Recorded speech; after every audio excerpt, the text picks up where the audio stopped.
Hello, hi, namaskar everyone. Give me a quick response. Am I clearly visible and audible? Students, can you all hear us? Can you all see us? Everything is running smoothly, yes or no?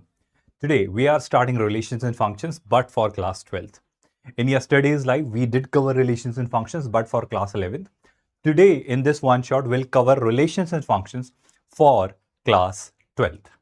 Everybody got my point? Are you all there? Listening, watching, and understanding? Yes or no? So first of all, before we get started, give me a quick thumbs up if you all can hear us, if you all can see us, and if this stream is running properly on your screen. Shall we, everyone? Great, excellent. Good evening, everyone. We are getting started, I repeat, with the chapter Relations and Functions for class 12th.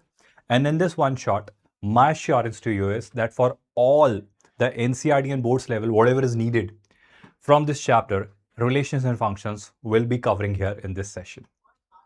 So without any delay, we'll get started. But before we start, whatever polls we'll be conducting, whatever questions we'll be discussing today, they'll be used, by an application. They'll be asked through an application which is called Pylens. So we'll be conducting all the polls, all the things with the help of Pylens. This is an application, a platform through which we'll be asking you questions, and I'll be asking you to participate in that. Sir, for merely participating in the polls, is it really necessary to download an application from Google Play Store or from Chrome Store? I would say you should notice that if you are watching any random video on YouTube, and you want to generate PDF on it, short notes on it, mind map on it, previous year's questions on it, a quiz on it, that all can be done by this amazing, exceptional feature, or I'll call the tool Pylens. So if you really wish to use it, you can, you should, I'll say you must. And the most important thing, to participate in the polls today, in the questions, you would require it. So without any delay, shall we get started, everyone? Are you all ready? So in today's session, we'll start our discussion with this basic concept, relations only. But I am sure relations you have already understood and studied in 11th as well. So I'll very quickly take you through relations, Cartesian product very briefly. And once you have understood the concept of relations, in class 12th, our major focus is functions. So I'll make you understand functions. And once you understand the concept of functions, we'll understand different types of functions, various categories of functions. And then we'll talk about their domain. We'll talk about their range. Not just that, gradually, we'll talk about different phenomena as well, like periodicity, like other terms like constant function and all, odd even, and all of those things which are there in your syllabus. We'll cover everything for your boards, class 12th, relations and functions. Good evening, Vijay. Good to have you. So today, class 12th will be doing, everybody, are you all set? Are you all ready? Shall we get started, everyone? So here we have the first thing for the day, relation. So if I could explain relation to you, I hope you do remember, we did discuss it in the last class as well, in yesterday's session as well. Do you remember that? Good Sundaram. Hello, hi, namaskar, everyone. Good evening, good evening, good evening. So with this, I hope you do remember, relation is simply a mapping from one set to another set. So what do you really mean by that? Let's say in this set A, I have elements 1, 4, and 5. In this set B, I have elements 1, 2, and 7. Now, by following whatever rule, by following any rule, I just map the elements of the domain set with the codomain set. So the elements of this set A are mapped with the element of set B. For example, here 1 is mapped with 2 and 7. 4 is mapped with 7. 5 is mapped with 7. So any rule if I follow and I'll just map these elements out, what I'll start getting is a relation. But sir, this is not how we'll be writing the definition in the examination. If relation is asked systematically, mathematically, or in terms of definition, how will we speak it out? How are we going to, explain it in the question? So I'll say that let's say you have two sets. There is set A and there is set B. So first of all, you define Cartesian product of A and B, which we did in the last class in yesterday's one shot. So I'm sure you know what is the Cartesian product. If you don't, let me do it quickly. So A set has, let's say, two elements, 1 and 2. Set B has, let's say, three elements, 3, 4, and 5. So Cartesian product A cross B will mean A to B, which means 1, 3. This will be an ordered pair. 1, 4. This will be another ordered pair. 1, 5. This will be another ordered pair. Then 2, 3, 2, 4, 2, 5. So 3 more ordered pairs I'll get. So these all are my ordered pairs, which I'm getting in A cross B. And that's your Cartesian product of A to B. Now, from the Cartesian product of A to B, from A to B, if I choose any subset, this is of course a set which has elements. Elements are technically the ordered pairs. So out of these elements, which means out of this set, if I choose a subset, if I pick a subset, any subset if I choose, let's say a subset which I have chosen is this, and this element, which contains 1, 3, which contains 1, 4, which contains 2, 5. So this subset will be called a relation from A to B. Any subset you choose from A cross B is called a relation from A to B. Did you all understand it? Just give me a quick thumbs up, a quick response. If you were able to understand Cartesian product, if you were able to understand relations, if you were understanding the concept of A cross B and the ordered pairs, everything. But the story doesn't end here. If this is a relation defined from A to B, then sir, what do you mean by domain? So here, if you look at its mapping, so from set A and set B, mapping is being done. Set A has 2 elements, 1 and 2. Set B has elements 3, 4 and 5. So how does the mapping look like? So the mapping simply looks like 1 is mapped with 3. So 1 is mapped with 3. 1 is mapped with 4. Okay, 1 is mapped with 4. And then 2 is mapped with 5. So 2 is mapped with 5. So this is how the mapping looks like. That's what we have done. Everybody understood it. Everybody got it comfortably. Yes or no? All the participants. So this is a relation first of all. But sir, in this relation, what if we were asked the domain of this relation? So domain of this relation means in these ordered pairs, what are the first elements? So the first elements are 1, 1, 2. So this is set 1, 1, 2. Of course, 1 will not be repeated. It will be written only once. That's my domain of this relation. What if I'm asked the range of this relation? So range of this relation, let's say this relation is denoted by R1. This relation is denoted by R1. So this is the relation R1 from A to B. So range of this relation R1 will be the second elements of these ordered pairs, which are what? 3, 4 and 5. So that's your range. That's your range. One more thing from the chapter sets which you have studied in 11th standard. Do you remember that? This A cross B has how many elements? Sir, number of elements in A cross B is given by number of elements in A into number of elements in B. So number of elements in A were 2, number of elements in B were 3. So number of elements in A cross B were 6. What if, students, I ask you the total number of subsets which I can form of A cross B? Sir, A cross B has 6 elements. So if I apply basics of permutation and combinations, which you have studied in 11th standard, if I have 6 elements, so out of these 6 elements, if I wish to create any subset, then for each of these elements, I have 2 choices. Either it will be there in that subset or it will not be there in that subset. So each element has 2 choice. We have 6 elements. So 2 into 2 into 2, 6 times.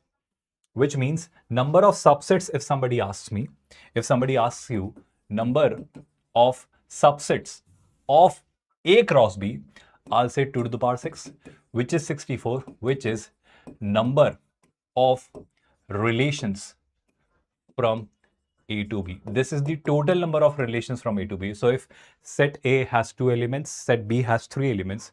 If I am asked, absolutely Vijay, that's brilliant. If I am asked the total number of relations from set A to B, what would be my answer?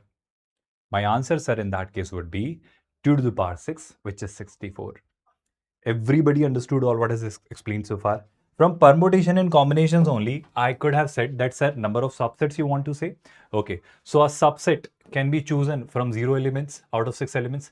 A subset can be chosen of 1 element out of 6 elements, or a subset can be chosen out of 2 elements out of 6 elements, and so on until a subset of all the 6 elements can also be formed. And in binomial theorem, we did study this. I hope binomial sets, permutation and combination, this is all what you have studied in 11th. So NC0, NC1, NC2 until NCN is nothing but what? 2 to the power n. Remember that? So that is also 2 to the power n, which is 64. On this slide, I have said everything which you must have already studied in the chapter Relations and Functions, which you would have studied in class 11th. At least regarding relations, I have covered almost everything. What is the relation? What is the Cartesian product? What is an ordered pair? What is the domain? What is the range? What is the concept of subset from a Cartesian product? That means you define it as a relation. All of that we have already covered and understood. Everybody got it? Shall I move ahead from here, all the participants? Yes or no? Now with this, if I talk further or take you further towards the next few things, what do we discuss over here is the next concept. Relation we have understood, relation we have totally understood. And if we want to do a question on relations, it will give us more clarity. What does it say? The question here says, there is a set A which has 6 elements. R is a relation defined by A comma B, that's an ordered pair, where both A and B belong to this set A. I am told that A is exactly divisible by B. So whatever number I write here, that should be divisible by this number, and both the numbers should be chosen from this set. I'll be really happy, glad, and proud if you could tell me the roster form of this set or relation R. Can you tell me all the ordered pairs which we are going to receive here? Can somebody quickly tell me what do you think could be the answer here? So sir, this relation, which is defined as R, will have elements as first element. Let's say if I choose A as 1. So can I keep 1 comma 1? What is the definition? Sir, A is divisible by B. A is divisible by B. So this one is divisible by this one, of course. But I think 1 comma 2, 1 comma 3, 1 comma 4, 1 comma 5, 1 comma 5 of course is not there. 1 comma 6 cannot be written because 2 cannot divide 1. Same 3 cannot divide 1. 4 cannot divide 1. 6 cannot divide 1. So I'll not have those ordered pairs. Okay, sir, we got it. In that case, can I have 2 comma 1? Sir, I can because 2 is divisible by 1. 2 is indeed divisible by 1. So in that case, can I have 2 comma 2? Yes, because 2 is divisible by 2. Yes or no, all the participants? Here, pay attention everyone. You need to be more accurate and more correct. Instead of rushing to solve this question, read it more properly, Vijay. You did commit a mistake yesterday as well, and I think the same mistake is committed by you today as well. You did not read the question properly. Now, A should be divisible by B. A should be divisible by B. It's not B divisible by A, it's A divisible by B. So A should be divisible by B. So I think 2 comma 4, 2 comma 6, no, because 2 is not divisible by 4, 2 is not divisible by 6. So next term which I'll be writing is, let's say 3 comma 1, because 3 is divisible by 1. But 3 comma 2, 3 comma 4, 3 comma 6, no, because 3 is not divisible by 4, 5, 6. With this, can I write 4 comma 1? Yes, I can, because 4 is divisible by 1. Can I write 4 comma 2? Yes, because 4 is divisible by 2. Can I write 4 comma 4? Yes, because 4 is divisible by 4. But can I write 4 comma 6? No. With this, there is no 5, directly 6. So can I write 6 comma 1? Yes. Can I write 6 comma 2? Yes. Can I write 6 comma 3? Yes. Can I write 6 comma 4? No. Can I write 6 comma 6? Yes. So these are all the values which I would get. Everybody got it? Yes or no? Did you all understand this comfortably? Have you all understood this? Yes or no? Or shall I re-explain this? All the participants. Everyone got it? The question as well as its solution. And importantly that, Vijay, the kind of mistake you are committing, are you realizing that you should be more cautious and alert? Don't be in a rush. You know something conceptually. You read the question, but you did not read it with proper patience, focus and attention, and you just made a mistake. I mean, you just did the opposite of what was not needed to be done. Yes or no? Shall I move ahead from here, all the participants, if you got it completely? Now with this, let's talk about different types of relations. What is an empty relation? So sir, empty relation means if that relation has no element. If a relation is given there which has no elements in it, it will be called empty relation. For example here, let's say we have set A which is given by 1 comma 2. So what will be A cross A? Sir, A cross A will be 1 mapped with 1, 1 mapped with 2, 2 mapped with 1, and 2 mapped with 2. This is A cross B, sorry, A cross A. Yes or no? Now you tell me, students, here, let's say if I define a relation R1 which has no elements in it. which means it is phi, it is null, it is void, it's empty. So if there exists a relation which has no elements in it, we'll be calling it an empty relation. Got my point? So this R1 here is an empty relation. Now, sir, what is an universal relation? Universal relation on set A, on A, will be given by this complete A cross A. Absolutely, absolutely, yes. So if you take this whole A cross A, which includes 1, 1, 2, 2, 2, 1, 2, 2, 2, that's your universal relation on A. Everybody processed both of these terminologies completely? Yes or no? Totally. Now, sir, what is an inverse relation? What is an inverse relation? Let's say there is a relation R, which is given by elements as 1, 2, 7, 5, and 3, 8. That's a relation. So I hope you do realize in that relation, this 1, 7, and 3, they are the domain. And this 2, 5, and 8, they are the range. So if I swap them, if I swap the elements of this ordered pair, I'll get the inverse of this relation. So if a relation is given by R, its inverse will be given by R raised to the power minus 1. It is not 1 upon R. It is R inverse. It is read as R inverse. Where what will happen is if the pair was 1, 2, it will be 2, 1. If the pair was 7, 5, it will be 5, 7. If the pair was 3, 8, it will be 8, 3. Everybody understood it. Everybody got it. Are there any confusions or queries? Please ask. Did you all get it totally? The inverse of a relation, all the participants. Shall I move ahead from here? If you got it, yes or no? Now, there is an identity relation as well. Now, what is an identity relation? Let's talk about an identity relation as well. Let's say again, there is a set A which contains elements as 1, 2. So, an identity relation on A is given by IA. And in this identity relation, the element will be mapped with itself, which means 1 will be mapped with 1, 2 will be mapped with 2, and that's it. That's your identity relation. Are you processing and understanding all of these terminologies without getting confused? Yes or no? All the participants. Everybody with me so far without any confusion, query, or concern? Yes or no? Great. Good, Devdrat. Now let's talk about a reflexive relation. What is a reflexive relation? Let's talk about that.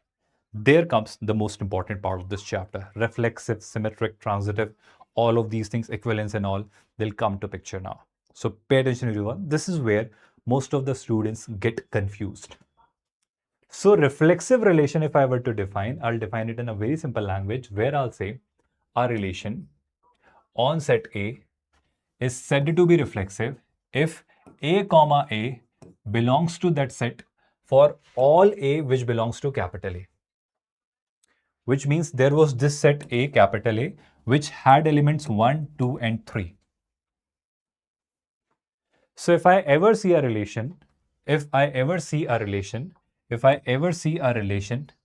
contains 1, 1, 2, 2, and 3, 3. 1, 1, 2, 2, 3, 3. Sir, apart from that, can it contain some other elements? Of course it can. But in order to call it a reflexive relation, it has to have 3 minimum ordered pairs. If it has 3 elements, 1, 2, 3, it must have 1, 1, 2, 2, 3, 3. Sir, if it is restricted to 1, 1, 2, 2, and 3, 3, will it not be an identity relation? Of course, it will indeed be. But I hope you're realizing an identity relation merged with some more elements does not remain an identity relation, but rather it becomes a reflexive. So what did I just say? Let me explain it with one more example. Can you tell me R1? Is this R1 a reflexive relation? Is this R1 a reflexive relation? Sir, R1 has 1, 1, but where is 2, 2, and 3, 3? I don't see 2, 2, and 3, 3. So if in R1 we don't see 2, 2, and 3, 3, I'll say R1 is not reflexive. Shall I repeat it or did you all get it? Has everyone understood the concept of reflexive relation? Everybody, all the participants, excellent, brilliant. With this, shall I move further towards the next concept? Everybody with me, yes or no? All the participants. Now let's talk about a symmetric relation. Everybody, please pay attention. What is a symmetric relation? Symmetric means, let's say, if you get a pair A1, A2 in that relation, then there must exist A2, A1 in that relation. What did I just say? I said, let's say there is a relation defined as x plus y is equal to 5 on the set of natural numbers. There is a relation defined as x plus y is equal to 5 on the set of natural numbers. So let's say if I were to write the elements, what will I say? Sir, first element could be 1, 4 because 1 plus 4 is 5. Second element could be 2, 3 because 2 plus 3 is 5.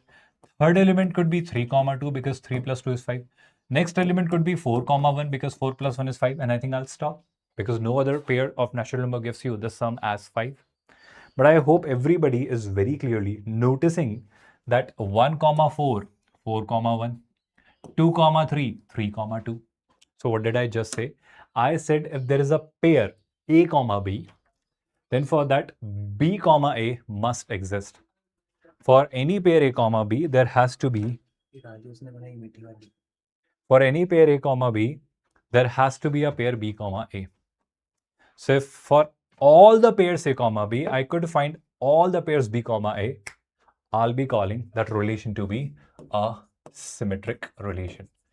Everybody understood it, or shall I re-explain it? Give me a quick response, a quick update. Everybody got it? Yes or no? Let's say this relation on the set of natural numbers, a relation is defined as x is a divisor of y. X is a divisor or divisor of y, which means x can divide y.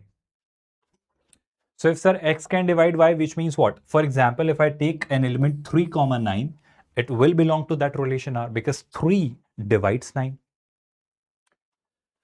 But can you tell me 9, 3 will exist or not? Sir, 9, 3, which means are you saying 9 will divide 3? Which means 9 can divide 3? Which means 9 can perfectly divide 3? No, sir, you're wrong. 9, 3 will not belong to that relation. Yes or no? Yes or no? Yes or no? Which means if A, B is there, and if B, A is not there, for any single element, if this rule gets violated, for even at least one single element, this rule got violated, I'll stay in a position to confidently say that this relation is not symmetric. Everybody got my point? Everybody understood my point? Or shall I re-explain the concept of a relation being symmetric? Yes or no? Did you all get it?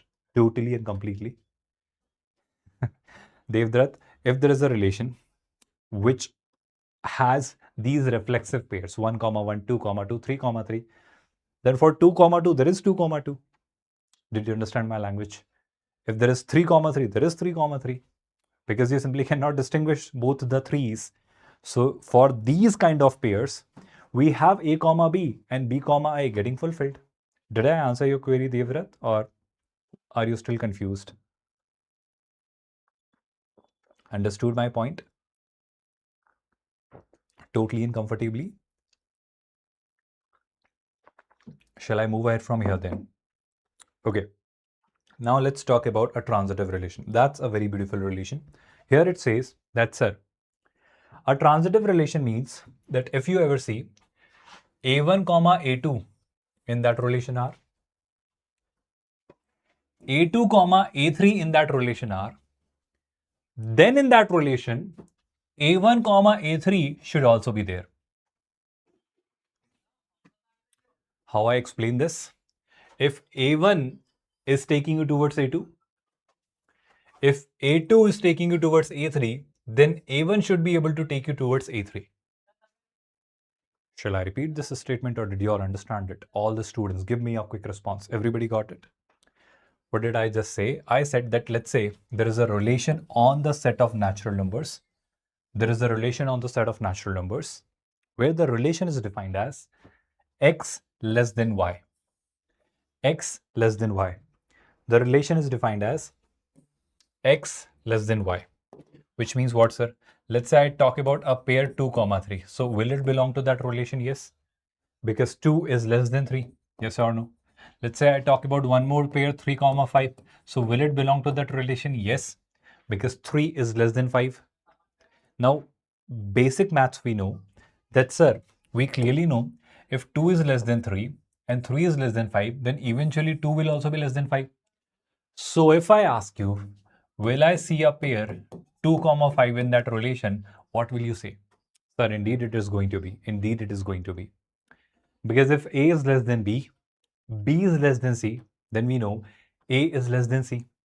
Are you able to process it in your brain, everybody?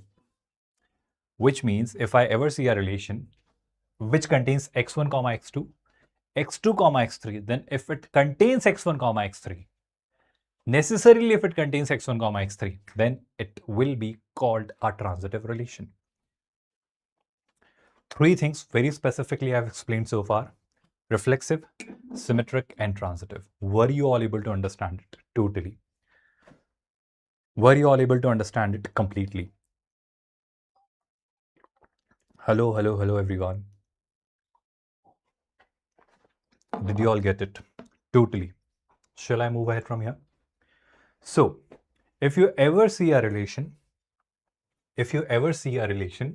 which is reflexive, which is symmetric, which is transitive, in a better language, if a relation is all three, reflexive, symmetric, and transitive, I'll call it equivalence relation. I'll call it equivalence relation. Sir, for example, I mean, you just look for a case where you get all the three conditions to be fulfilled and you will call it an equivalence relation. For example, this question over here, it says that this relation R on this set A 1, 2, 3, 4, 5 given by R where it has pairs A, B, where modulus of A minus B is even, we need to prove is an equivalence relation. Okay, sir, let's try and prove it. So first of all, let's check whether it is reflexive or not. First of all, let's check whether it is reflexive or not. So can somebody help me? What is reflexive, students? How do we verify whether it is reflexive or not? To ensure that it is reflexive, it should contain A, A. So for reflexive, it should contain A or X, whatever you want to call it. If there is A, let's say, so it should contain A, A in this relation, yes or no? So let me do it, whether it fulfills the definition or not. A, A means mod A minus A should be even. Sir, mod of A minus A is 0. And right now, we can definitely call 0 to be even. Which means whether I put 1, 1, 2, 2, 3, 3, 4, 4, 5, 5, they all will belong to this relation. Because 1 minus 1, 2 minus 2, 3 minus 3, 4 minus 4, 5 minus 5, they all will be 0, which is even. So yes, I will have all of these numbers or pairs in this relation, which means indeed it is a reflexive relation. Everybody understood it? Now, sir, how do we check whether it is symmetric or not? How do we check whether it is symmetric or not? Symmetric means what? Sir, symmetric means if A, B is there, then if A, B is there in that relation, then B, A should also be there in that relation. Okay. So I am told that A, B is there in that relation. Yes. Which means I am told mod of A minus B is even. This is what I know. So come on, sir. If modulus of A minus B is even, mod simply keeps the sign intact. Which means whether you take it as A minus B or B minus A, will it really matter? Because there is a modulus over it. So if A minus B is even B minus A will also be even. Yes or no? B minus A will also be even. Yes or no? So if A minus B is even, B minus A will also be even. And if A, B is there, B, A will also be there. And if A, B, B, A both exist, I'll call it symmetric. For example, if 1, 3 is there, so 1 minus 3 minus 2, mod of minus 2 is 2, 2 is even.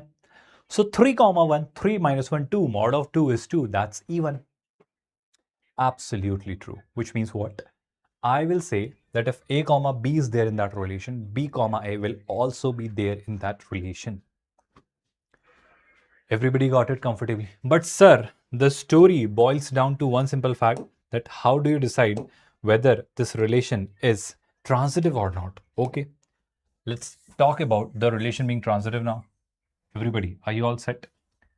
How will you decide whether this relation is transitive or not? Okay, so now let's talk about this relation to be transitive or not. So pay attention, everyone. Raman, Chala, I am saying for symmetry, if I have a pair 1, 5, then 1 and 5, the overall difference is 4, which is even.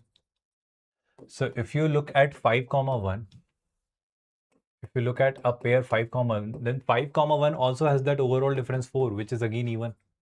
So whether you take 1, 5 or 5, 1, the difference is anyways even. So if I have A, B, I will indeed have B, A. So if I have A, B and B, A both, that means this relation is clearly a symmetric relation. Now let's talk about transitivity, students, shall we? Everyone, are you all paying attention? How do we ensure that this relation is transitive or not? So sir, to check its transitivity, what I'll do is simply do one thing.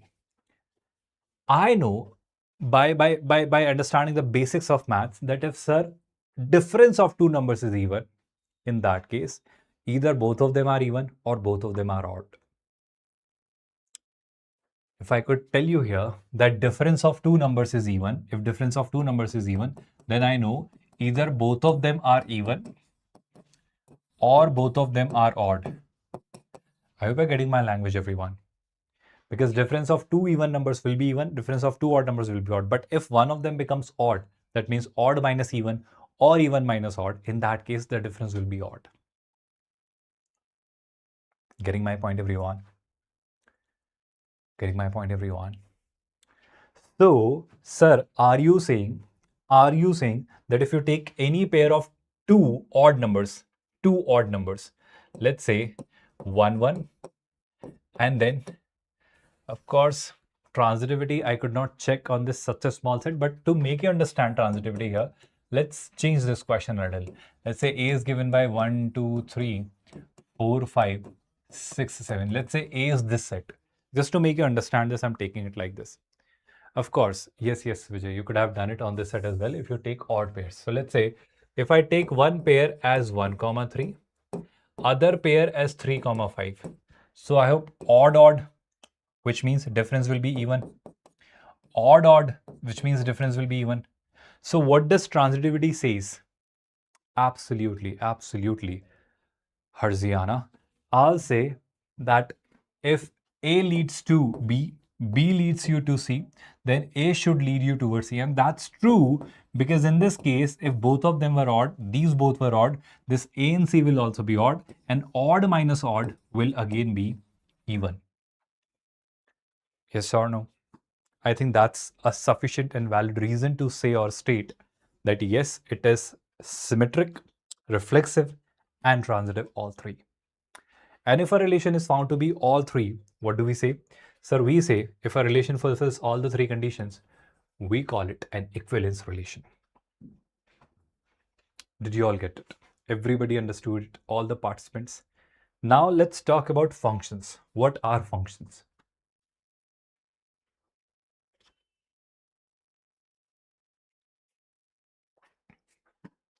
Bhavna, without going coaching center, you can watch our live lectures and prepare for ITJ. We have our own PW JEE English medium channel. If you're willing to prepare for JEE in English, you can follow us there. You can definitely prepare with us. Now, function is a special case of a relation. Look at these different mappings. Look at these different mappings. If you ever see a relation where in its domain, all the elements of that relation, domains element of that relation, have a unique image in the codomain, then that relation is not merely a relation, it is called a function. What did I just say? I said, if you ever notice a relation where in its domain, if all the elements have unique image, if all the elements have unique image, if all the elements in the domain have unique image, then such a relation is called a function. Absolutely, absolutely, Vijay. And on the basis of that, can you help me with this first one? Is this a function? Sir, first of all, I'm noticing that all the elements have images. But sir, unfortunately, when you look at this first element, this one, it does not have a unique image because it has two images. It has an image A as well as an image B. So it does not have a unique image. This A has two images. Sorry, this one has two images. And because of this one mapped with A and B, this is clearly not a function. Everybody got it? Everybody understood it? Any confusion? So if you were able to understand the definition of function, can you help me with this second case now? Do you think it's a function? If you think so, why? If you don't think so, why? Tell me. I repeat, here in this second case, first condition is, sir, all the elements in the domain should have unique image. So sir, all the elements. Unique image, if I wish to check, 4 has C, 3 has B, 2 has A, 1 has A. Yes or no? So sir, here I am seeing unique images. That's good, Vijay. Keep it up. Sir, here I'm seeing 4 has a unique image C, 3 has a unique image B, 2 has a unique image A, 1 has a unique image A. Some of you may wonder or want to say that, sir, 1 and 2 both have the same image. So what's wrong in having the same image? If I were to ask you a very simple question, trust me and tell me, answer this question. What is the image of 1? Sir, 1's image is A. How many images are they? 1. So is it not unique? It is unique. Indeed it is. What is the image of 2? Sir, image of 2 is A. How many images does 2 have? Sir, 1 image. Is it not unique? It is unique. So where did I violate the condition for this relation to be a function? Never. Nowhere. So what I'll say is that this thing over here is clearly a function. This is not a function. This is a function. Now, if you have understood it to a greater extent, can you help me with this third case, whether this is a relation or a function? I mean, relation it is in either cases, but whether it's a function or not, that's what I want you to verify.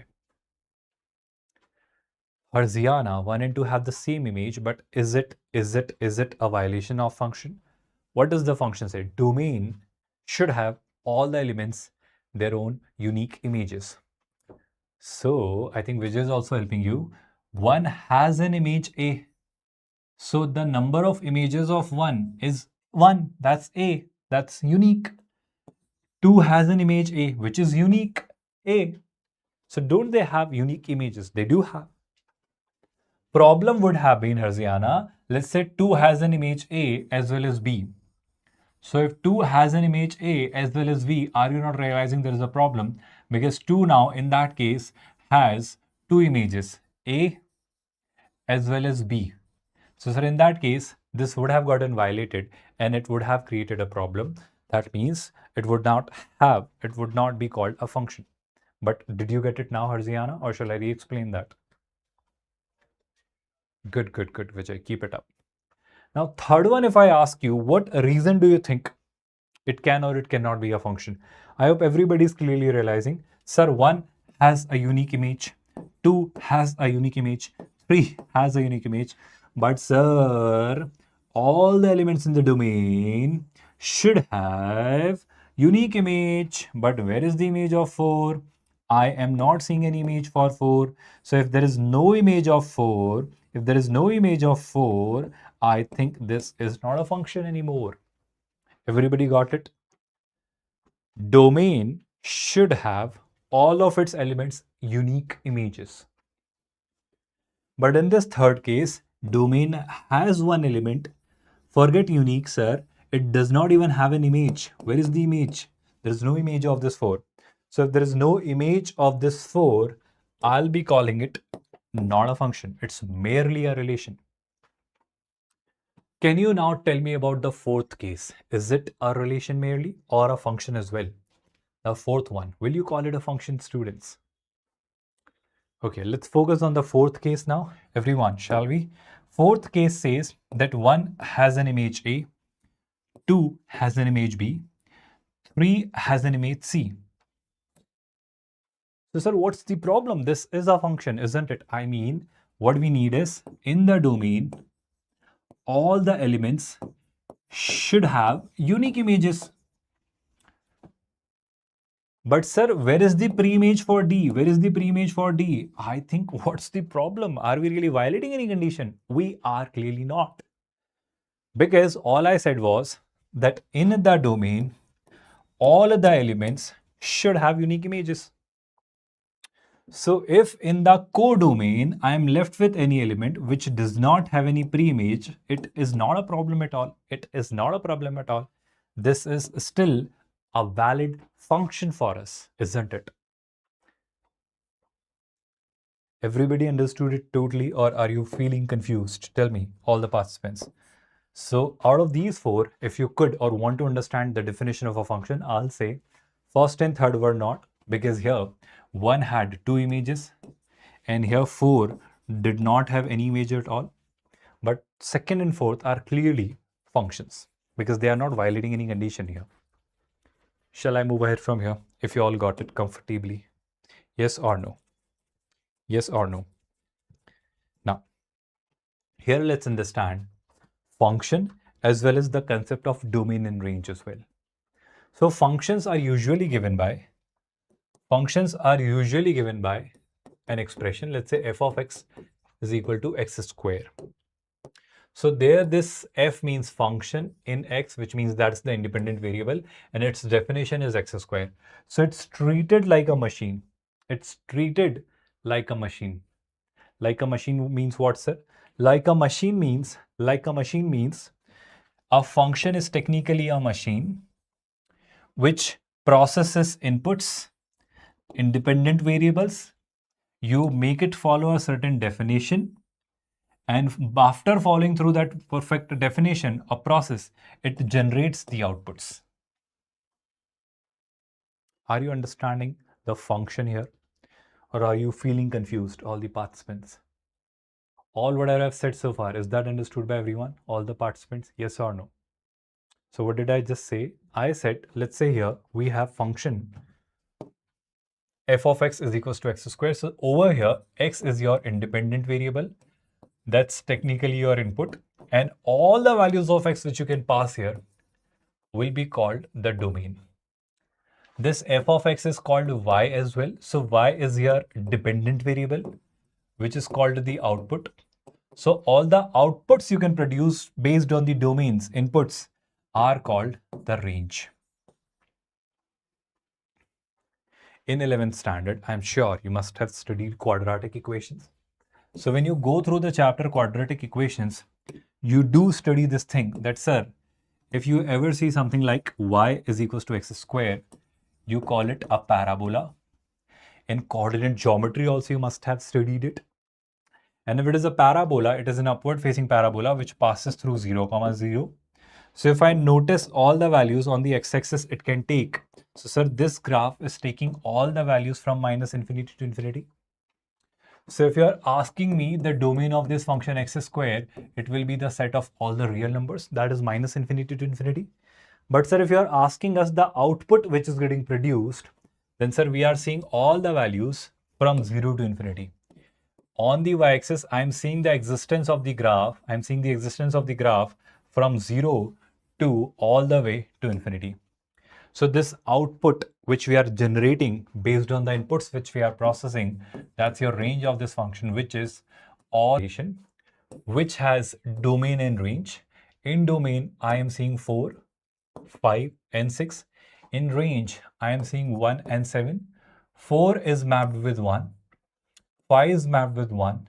6 is mapped with 7. Is it a function? Is it a function, students? Isn't it? Sir, it is indeed clearly a function. Sir, why? Because in the domain, all the elements should have unique images. So they have, sir. They indeed have. So this first one is clearly a function. It is a function. It is a function. Yes or no? Everybody got it? Or shall I re-explain this? Second one. If I directly do the mapping here, so what do we have? 2, 3. So sir, 2 is mapped with 3. Then 2, 5. Okay. So 2, 5. I think I need not write it further. Even if you want to do it, you can do it. 3, 3. And then 6, 6. Everybody realized the problem? Did everyone see the problem? Has everyone noticed the problem with this? Sir, all the elements in the domain have images, but 2 does not have a unique image. 2 has 2 images, 3 and 5. So if there exists any element in the domain which has more than one images, which does not have a unique image, I'll say this is clearly not a function. In the same fashion, will you try the third and fourth question by yourself and check it out whether it's a function or not? Everybody, will you all do it? Let's try one more very interesting, very insightful, very good question. What does it say? Let's solve it together, everyone. It says, A is a set of different triangles in the plane, and B is the set of all positive real numbers. Can you imagine this first of all? This means on this board, all the triangles which I can draw, all the different triangles which I can draw are there in this set A. And B is the set of all positive real numbers. So B is the set of all positive real numbers. Good students. Keep it up. Really nice.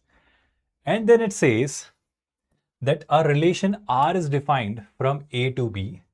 A relation R is defined from A to B such that every element of set A is associated with some number in set B, which is the measure of the area of the triangle. Okay, that sounds interesting. Can somebody help me in figuring it out whether it's a function or merely a relation? Quickly, students in the comments, I really appreciate if you could tell me whether it is a function or not. I hope some of you must have already cracked it. Imagine this, sir.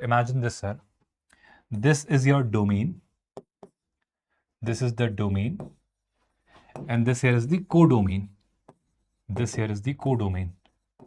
Which has all the real numbers, technically positive ones. So let's say if you notice a triangle here and its area, let's say, is found to be 5. So I'll see its mapping. But sir, can this triangle have one more area, 6? Of course not, sir. If this triangle is fixed, it will have a unique area. A triangle cannot have two areas. So I think that ambiguity thing has vanished. Anything which I see in the domain will have a unique. But sir, all the triangles have areas. Yes, I mean, you give me a triangle which does not have any area. I think this triangle will also have some area. Even if you look at any triangle in this domain, they'll have areas. So what's the problem, alternative? Nishant, why is it not a function? Come on, let's say there is one more triangle and this triangle has area 5. Then what's the problem? Can we not say that functions are indeed many to one? There is nothing wrong in keeping a relation many to one. And of course, it will be still remain a function in that case. It is function, Vijay. It is a function. What's the problem in calling it a function? Come on. I mean, so far I was teaching it with utmost dedication and sincerity. And all of a sudden you tell me this is not a function. Come on. And everybody answered it incorrectly. Vijay, Nishant, Native, everybody, all the other participants as well who are watching it sincerely. Really? This is not a function? Come on. Sir, all the elements in the domain will have a certain fixed area, which means their area is unique. So I'll not say that any triangle will have two areas. So first of all, they'll have unique image. But sir, all the elements will have a unique image? Yes. I mean, every triangle has an area. Every triangle has an area, yes or no? So I will say that yes, Every triangle will have an area. I mean, all the elements from the domain will have a unique image in the codomain.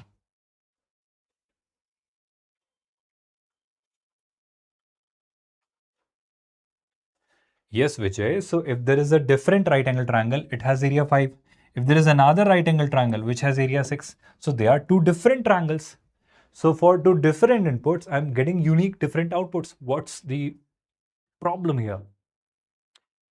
No, it's not into. It's onto alternative. It is onto.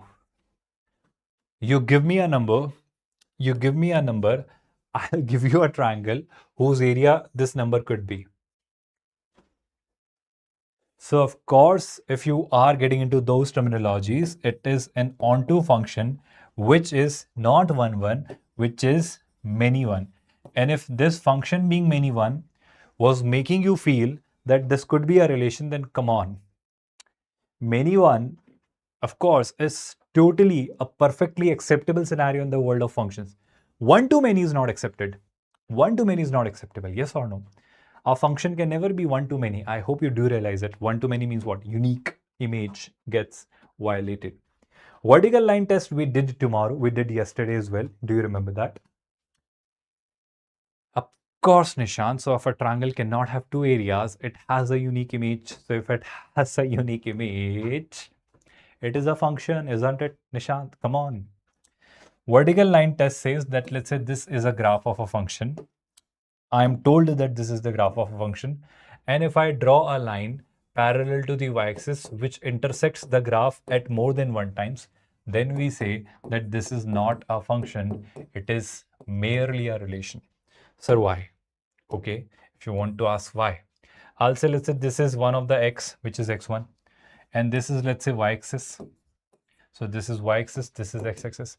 So for this x1, I am getting an output y1. I'm getting an output y2. I'm getting an output y3.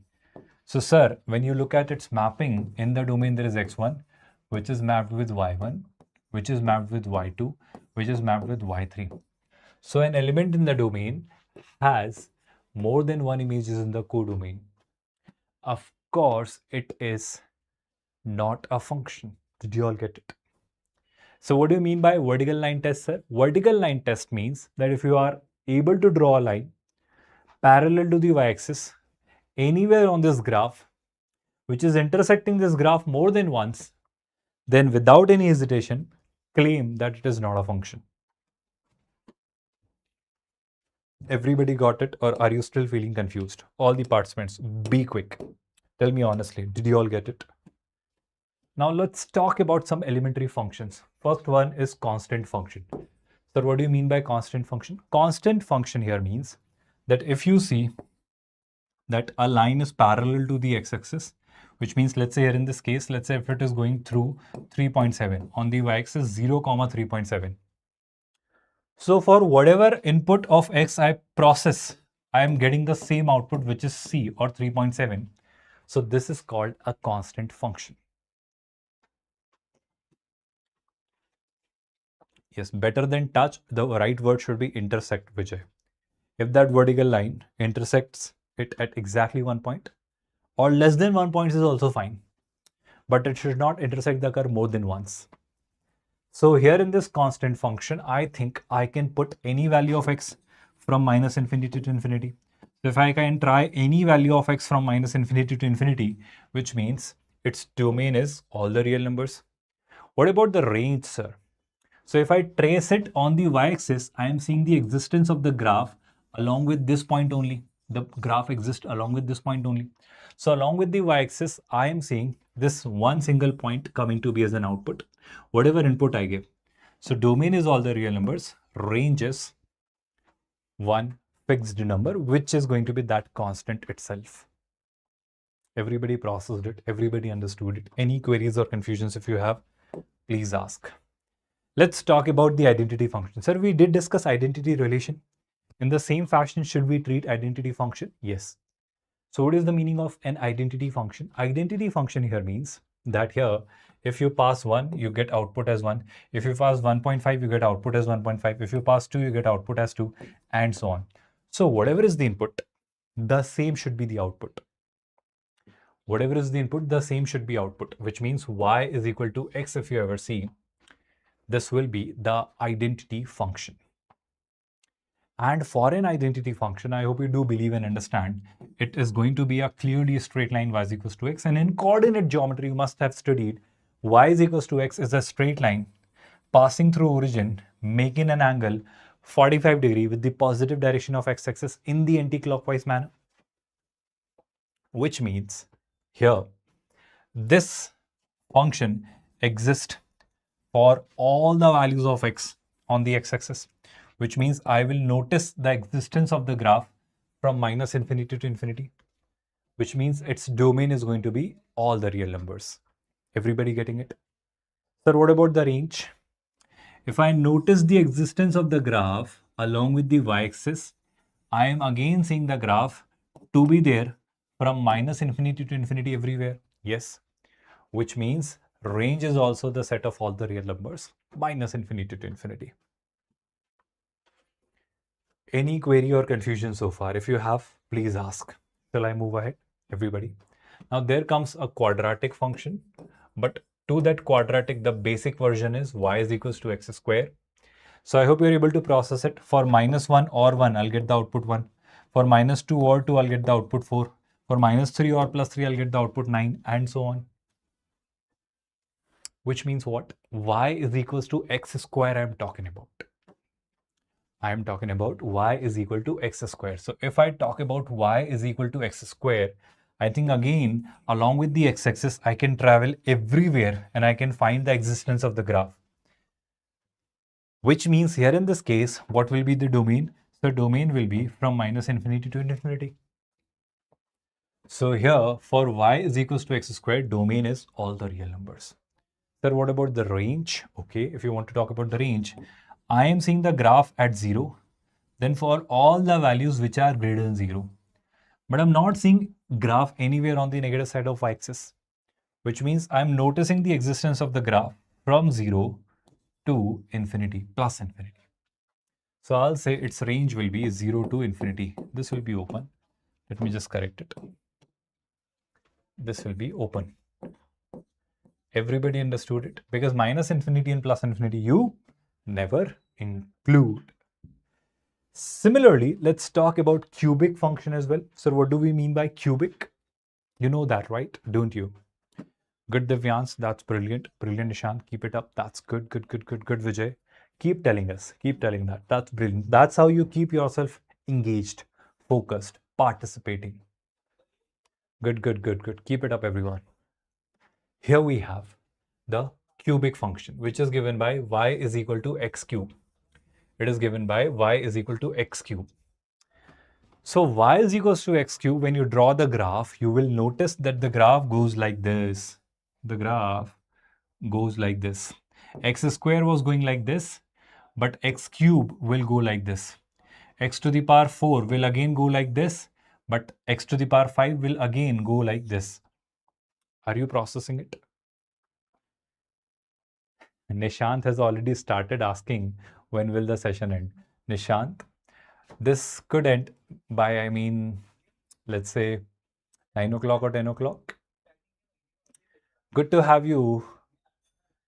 Whoever this person is who in 8th grade, good to have you. Honored to have you. Okay. So what I'm saying here is that if you notice this graph again,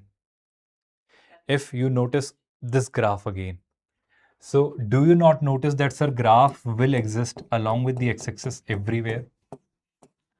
I'm a teacher, I like to teach. So it does not depend on the number of students. I simply enjoy teaching. So I'll teach. Divyansh. So if you are there attending sincerely, why should I not teach you sincerely? Yes or no? So I repeat, if along with the x-axis I can see the existence of the graph everywhere, I think that helps me in defining its domain. So its domain is going to be minus infinity to infinity.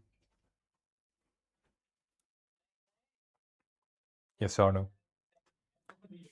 Everybody got my point? Any confusions? Absolutely, absolutely, Vijay. Very good observation Vijay has made.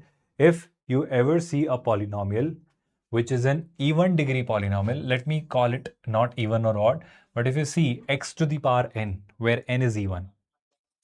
So if n is even, you would call it an even function. An even function means that the graph will be symmetrical with respect to the y-axis. Y-axis will behave as a mirror. But in this y is equals to x to the power n, if this power is odd, then it will be called an odd function where this graph will be symmetrical with respect to origin in the opposite quadrants. Opposite means first and third or second and fourth. Which means if I ask you f of 2, you will say 8. But if I ask you f of minus 2, you will say negative of 8. That's an odd function for you right now at this stage. Everybody got it? So here I was explaining you that graph exists along with all the values on the y-axis. So its range will also be minus infinity to infinity. That's all real numbers. Everybody got it? Any confusion? Now that's a very beautiful function. That's a very amazing function. And that's a very, very, very nice function, I must say. Yes, it is bijective. That's a very good observation, alternative. Good to hear that. That's excellent. But shall I talk about a function being injective, bijective, surjective and all a little later?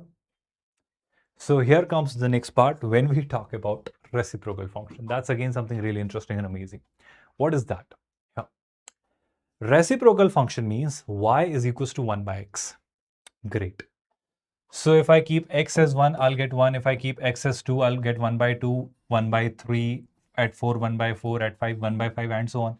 So I hope you do realize that if I'm increasing these values, 1 by x is decreasing. I hope you do accept. At 0.5, it will be 2. At 0.333, it will be 3. At 1 by 4, it will be 4. So I hope you do realize the more closer I get towards 0, the more greater value I'll be getting. Same thing is happening around, on the negative x-axis as well. That here, I hope you are realizing at minus 1, you will find the value of the function to be minus 1. At minus 2, it will be minus 1 by 2. At minus 3, it will be minus 1 by 3. At minus 4, it will be minus 1 by 4, and so on. So the lesser value I take, the greater value I'll receive. It will be more closer towards 0. But the greater, if I move towards 0 on the x-axis, I'll move towards minus infinity on the y-axis from the left-hand side if you are observing or noticing the pattern. Nishant, it will be plus infinity or minus infinity. It could be either. Depends that 0 is approached from which side. KC Gotham, how will I conduct poll in this expression? I'm explaining this right now. How can I conduct a poll here? So I repeat one very simple fact that if you notice that if 0 is approached from left hand side, the function is approaching minus infinity. If 0 is approached from right hand side, the function is approaching plus infinity. Concept of limits if you have studied. Exactly, 0 has no image. Rather, the image of 0 is not defined. The image of 0 doesn't exist. Because from left, if you approach 0, it is minus infinity. From right, if you approach 0, it is plus infinity. So I think in reciprocal function, which is of course 1 by x, I clearly understood that x cannot be 0 because it is in the denominator. So domain will be r minus 0. And with this graph only, I can notice that it is again an odd function. So why odd? Because it is symmetrical with respect to the origin in the opposite quadrants. Everybody noticing it?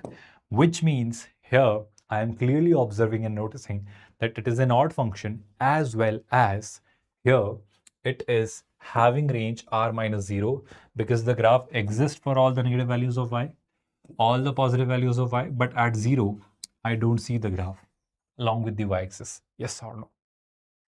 Everybody understood it? Everybody got it? Any confusion or query if you have, please ask. Shall I move ahead from here, all the participants? Shall we move towards few more functions? Let's talk about modulus function now. I think we indeed did discuss it in the last class as well when we talked about modulus function. But today, if I take you further, Modulus function, or you call it absolute value function. For example, if I'm taking mod of -3, it will be 3. If I'm taking mod of 2.5, it will be 2.5. If I'm taking mod of 0.7, it will be 0.7. If I'm taking mod of -4.7, it will be plus 4.7. So first of all, do you all understand what is an absolute value function? What is a modulus function? So modulus function is technically defined, or rather its piecewise definition is created as that if you ever see mod x, it follows two definitions, either x or minus x. It is x as long as x is non-negative. It is x the moment x is negative. Did you notice it? So for all the values of x which are 0 or positive, I am drawing the curve y is equals to x. For all the values of x which are negative, I am drawing the curve y is equals to minus x. Now you tell me, even or odd, what kind of function it is? Is it an even function or is it an odd function? Sir, one check we can apply, that is nothing but this, that if the graph is symmetrical with respect to the y-axis, I mean if it is same with respect to y-axis, I mean if y-axis is behaving as a mirror here, the same graph I am seeing reflected or replicated, then I'll say this is definitely an even function. Yes or no? And it is indeed true, sir. Why would it not be even? 2.5's mod is 2.5. Even minus 2.5 mod is 2.5. So it is clearly even. I hope you are able to process it. You are able to understand it. Everyone able to get it. Yes or no? Shall we move ahead from here, all the participants? Now the next thing here. Domain, when I look at, it is from minus infinity to infinity because sir, it is defined for all the real values of x. But range, it is more like x square. Yes or no? X square goes somewhat like this. A curve is smooth, but it is now a straight line. So for mod x, what about the range, students? The range is again, mod always gives you non-negative outputs. Modulus always gives you non-negative outputs. So what is non-negative output? So non-negative output means output will never be negative. So output will be either 0 or greater than 0. So these are all my outputs. So range will be 0 to infinity, including 0. Did you all get it? Everybody processed it without getting confused, without feeling confused. Now, out of these 4 questions, I'll be doing any 2. Which 2 shall I do? What are we asked? Domain and range. So I'll be solving first one and fourth one, and I'll be giving you third one and second one as homework. Is that okay? But if you wish to try, you can tell me answer to all the 4 questions. So first one and fourth one I'll be doing for you. Shall we, everyone? So first one, when I do, first one, domain. Sir, something is written inside the under root sign. So whenever something is written inside the under root sign, that expression has to be non-negative. Because under root over any 0 or positive is defined. So if this 2x minus 3 has an under root sign, this has to be non-negative, which means x has to be greater than or equal to 3 by 2, which means domain of f for the first question will be all the numbers from 3 by 2 to infinity. I think it was easy, it was basic, it was direct. No confusion, no doubt about it.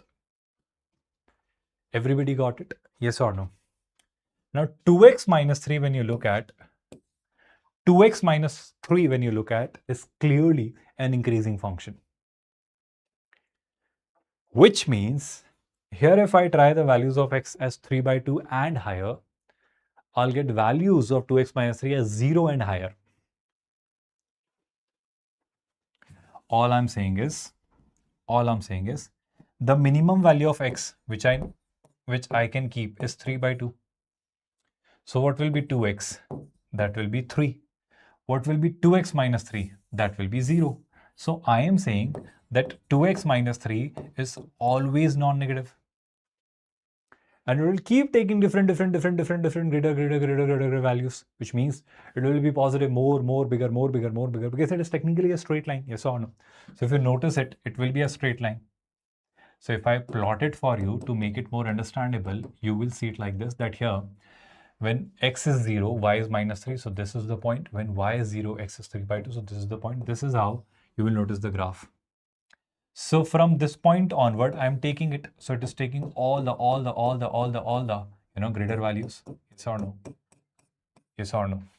So if 2x minus 3 is taking all the values from 0 to infinity, its a square root will also take all the values from 0 to infinity. I repeat, I'll say its a square root 2x minus 3 will also be greater than or equal to 0. And that's nothing but what? It's clearly the range. So for this f of x, I'll say range is going to be 0 to infinity. Any confusion, please ask. If you have any doubts, queries, or concerns, please ask. Everybody. Second question, third question I'm giving you as homework. Fourth, I'll get done. Everybody. Will you be able to try second question? I hope you all have already cracked the domain and range. If you knew reciprocal function, if you understood reciprocal function, you would be in a good position to work it out what is happening over here with 1 upon x minus 2. The same you can crack very easily for this function x square plus 3, domain and range both. If you don't get it, let me get both of these also done so that you don't feel confused. You get completely decent, crystal clear clarity on all of these. For the second one, I think that domain means what? For domain, I'll say x minus 2 should not be 0, which means I'll say x should not be 2. So for this fx, domain will be any real number except for 2. Are you all there, getting and understanding it, all the participants, comfortably? Yes or no, all the participants? Did you all understand this? Now the next part. Can we talk about its range, everyone? Good, Nishant. Everyone, good, Vijay. That's brilliant. For the second one, if I talk about its range, sir, 1 upon x minus 2. So x minus 2 would not be 0. Apart from that, it can be anything. Yes. So it is same as reciprocal function. So it will again give you all the outputs except for 0. So it is taking all the real numbers except for 0. I mean, it will produce all the outputs. Trust me. The moment x is 2, it is not defined. But apart from that, all the inputs can be passed. So if all the inputs can be passed on a reciprocal function except for 0, it will produce all the outputs except for 0. 1 upon x, do you remember that? 1 upon x was producing all the values except for 0. So it is same as that. Any confusions? Everybody got it? Shall we now bring this third one into consideration? F of x, x square plus 3. Everybody, f of x, which is x square plus 3. So sir, the moment somebody says it is x square plus 3, it is a polynomial, that too a quadratic. So polynomials are defined for all the real values of x, whether cubic, quadratic, biquadratic, pentic, any polynomial you take, it can take any real value as an input. Great. So that's all about its domain. So domain we have defined. Sir, what about the range? Give me a second, everyone. Sir, what about the range? Range, I'll say, you know, the graph of x squared looks like this. The graph of x squared looks like this. So if 3 is added in it,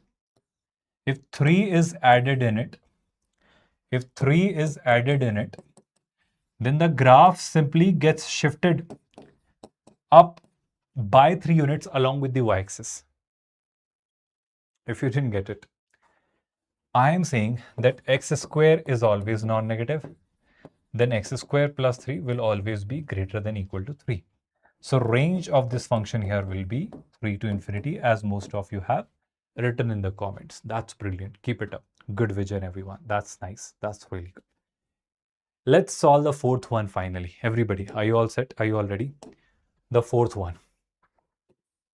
The fourth one says fx is given by 1 by x square plus 2. Quickly tell me, what do you think could be the domain? The domain says that denominator should not be 0. I think, sir, x square plus 2 can never be 0 because x square can never be minus 2 for any real number, which means domain of this function will say all the real numbers. Domain is phi. No. Domain is all the real numbers. It's not phi. Vijay, I can try any value here. I can try 2, 3, 4, minus 2, 0, 7. Any value of x can be tried. I repeat, x square plus 2 is always greater than or equal to 2, which means denominator has a minimum value 2. So what we avoid is, sir, denominator should never be 0. Sir, it is already greater than or equal to 2. So it is anyways never 0. So yes, it is very well defined for all the values of x. So I'll say its domain over here is all the real numbers from minus infinity to infinity. You can try any value. Why are you asking this JEE Aspirant 889? Can you be more specific with your query? But sir, what about its range now? Now pay attention everyone. That part is more interesting. Range is very interesting part. Yes, Nishant, good. Look at this. Look at the reciprocal function. This is how you draw the graph of y is equals to 1 by x. Now what I know is that, sir, x square plus 2 is greater than or equal to 2. So what will you say about 1 upon x square plus 2? Now imagine this. There is a number 2 and I'm looking for all the numbers which are greater than 2. There is a number 2 and I'm looking at all the numbers which are greater than 2. So for 2, the output which I get is 1 by 2. So if I take all the values greater than 2, I produce all the values which are less than 1 by 2. But less than 1 by 2 up to what? Up to 0. So if there is a number which is greater than 2, then its reciprocal will be between 0 and 1 by 2. Will be between 0 and 1 by 2. Everybody got it, or shall I re-explain this? Everybody understood it, or shall I re-explain this? Everybody got it, yes or no? So answer is not 2 to infinity, Nishant. Answer will be, for this function, 1 upon x square plus 2, range of this function will be 0 to 1 by 2, 0 excluded, 1 by 2 included. JEE aspirant is saying that he is not able to balance school and JEE. Again, be more specific with your query. Draco is saying re-explain, please. Okay. All I did was nothing. I said a very simple fact that let us notice the graph of reciprocal function. So this is how reciprocal function behaves. So what I noticed, what x square plus 2 was greater than or equal to 2. So let's say this is a point 2. So I know that x square plus 2 is greater than or equal to 2, which means x square plus 2 is taking all of these values from 2 to infinity. So at 2, it became 1 by 2. But after 2, it was taking all the values from 1 by 2 to 0. So if the input was all the values from 2 to infinity, the output is all the values from 0 to 1 by 2. So if input is x square plus 2, which is greater than 2, output is its reciprocal, which will be between 0 to 1 by 2. 0 to 1 by 2. So at infinity, it approaches 0. So 0 is not included because infinity is never attained. You simply approach it. No worries, Nishant. But I hope everybody understood it now. Those who were asking it to be re-explained, did you all get it? JEE Aspirant, can you be more specific? If I can understand the problem more clearly, I would be in a better position. Whenever we counsel students, we actually listen to them more properly. So you need to be more specific. I mean, yes, you are asking JEE is not possible. You are saying you are not able to balance school and JEE. Then be more specific. How, why, where, what exactly is happening? What all is happening? What all you are trying to do? What all you are not able to do? What all you are facing as a challenge? Be more specific. I'll definitely try to help you out. Brilliant. If you all got it, let me move ahead further with the next few cases where I think we'll come towards the part where we'll talk about 1-1 and many 1. But let's take a 10 to 15 minutes break. Shall we continue after that? JEE Aspirant is saying, sir, I mean my school is forcing me to do things like keeping more boards, tests, school time 7:30 to 6. Come on, 6 p.m. In that case, JEE Aspirant, I have complete sympathy, empathy. Apologies for you. Yes, it is tough. You need to take a call now. You need to take a call in that case. If your school is 7:32 to 6 in the evening, amazing. Then it is really tough. I totally accept it. All the very best to you. I really cannot help if your school is like that. Sapna is saying, sir, I get only 2 to 3 hours by without considering school lecture falls. That's always a problem, Sapna. Balancing school and coaching, that while preparing for IDJ is the toughest task, as JEE Sprint is already facing it. So in school, you must be getting some time, in Hindi or English lecture or in subject lecture, language lectures, or some lectures like library or sports, or maybe some time. You should work it out. You should work it out. You should look for some time and devote more for physics, chemistry, and math.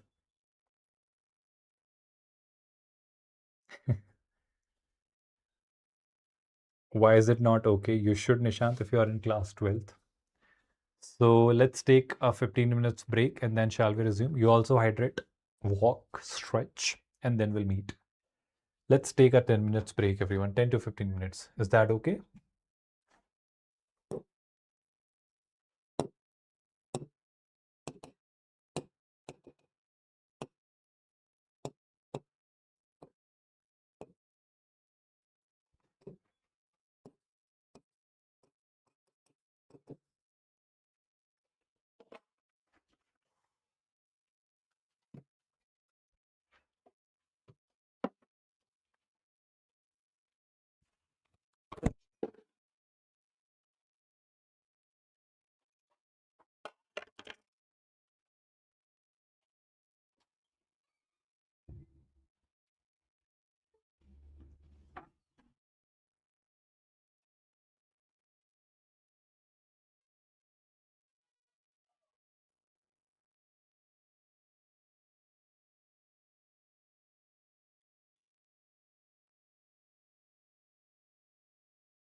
Sir, if I study all JEE concepts and revise it correctly before my actually JEE drop year, will I be able to get NITs or ITs as I have only worked to practice? Please reply.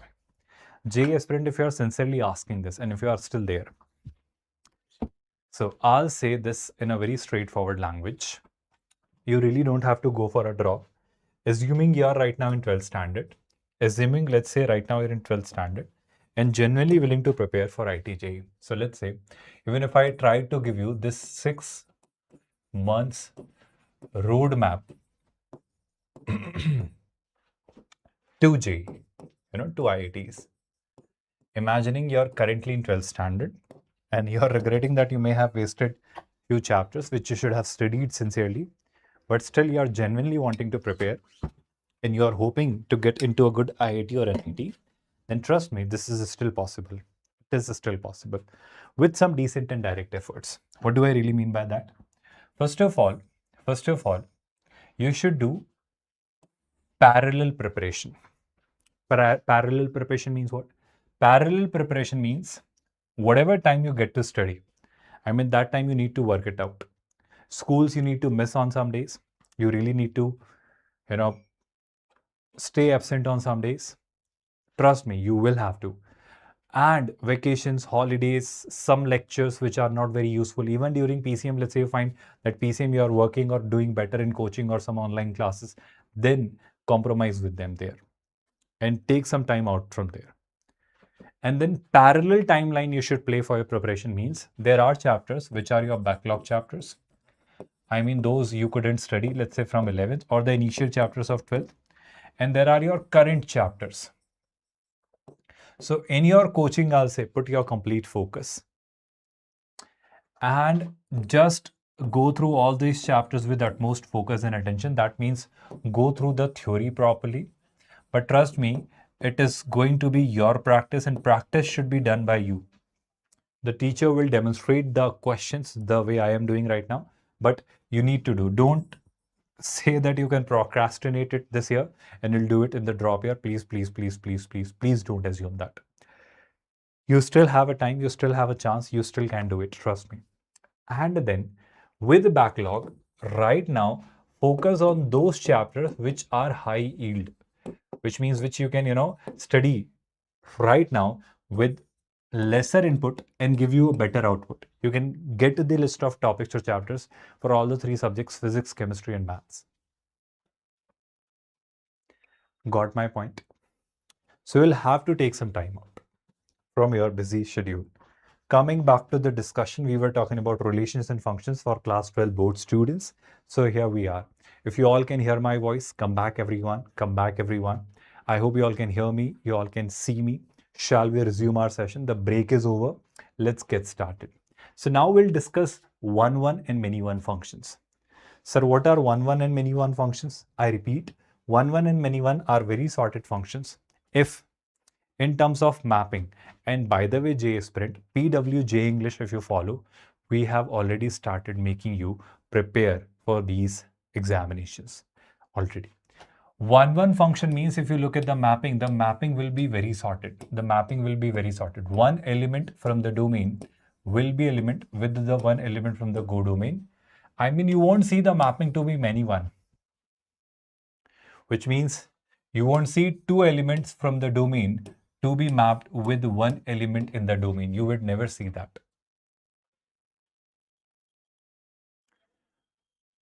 Now, I hope you're imagining it in your brain, 1-1 and many-one. But if I simply say it in terms of, mathematical language, I'll say if y is equals to 3x plus 5 is needed to be checked whether it is a 1-1 or many-one. So let us assume the mathematical approach here we follow is y is equals to 3x plus 5. Let's say I wish to verify. So what I'll do here is I will assume that I will assume that this function is many-one. I'll assume that this function is many-one. And I'll follow the process of this assumption of many-one. And ultimately, if I reach to a contradiction of this statement, then I'll say this is many-one. Because a function is either 1-1 or many-one. Which means if a function is 1-1, it is not many-one. If a function is not many-one, it is 1-1. So I'm assuming that it is many-one.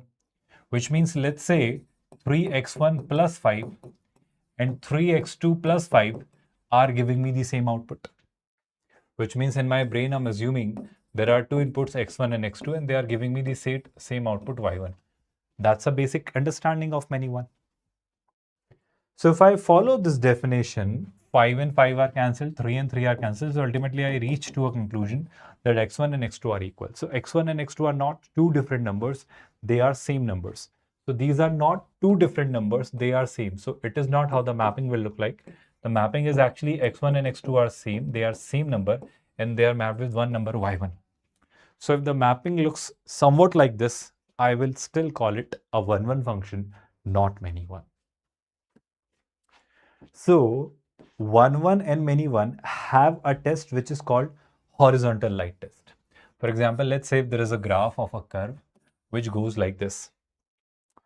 And let's say there is a graph of a function which goes, let's say, like this.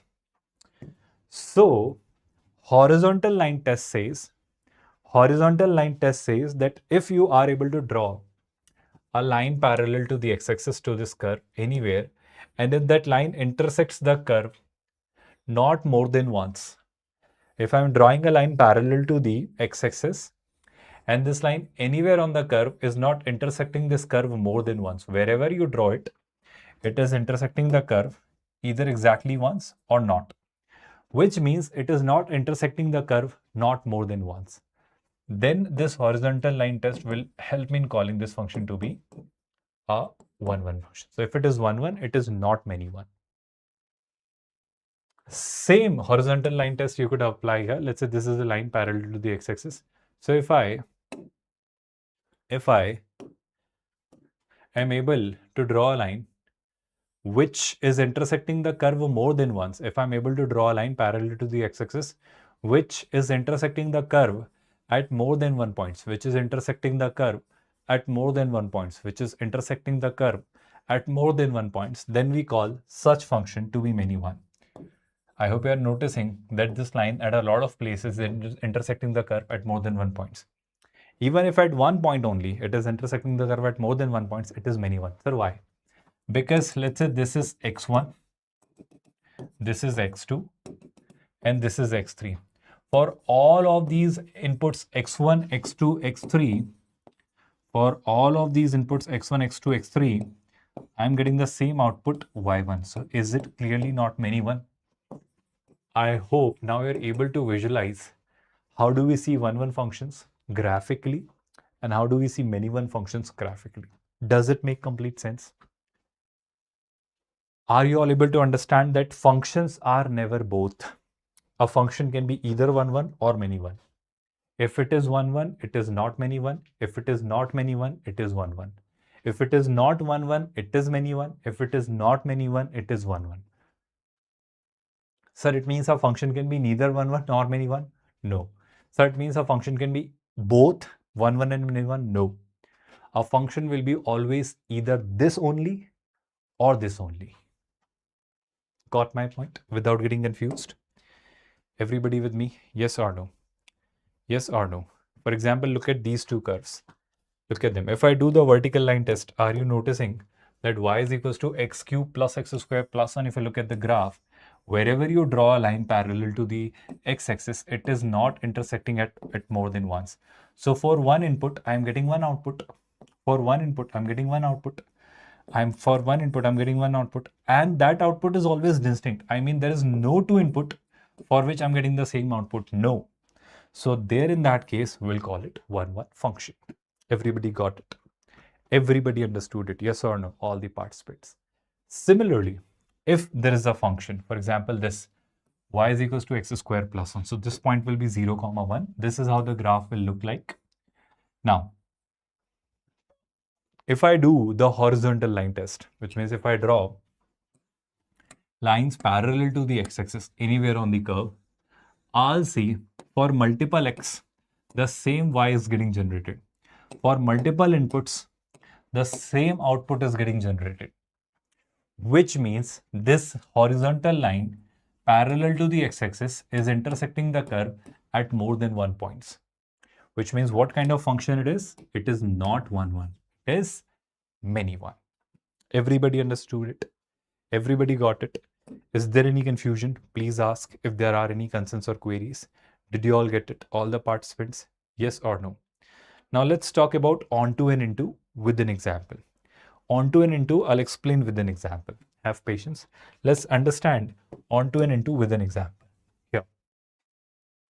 This is a function which has n as its domain and z is its codomain. I hope you understand what is domain. Domain is set of natural numbers and codomain is set of integers. Z is what? Integers. Yes or no?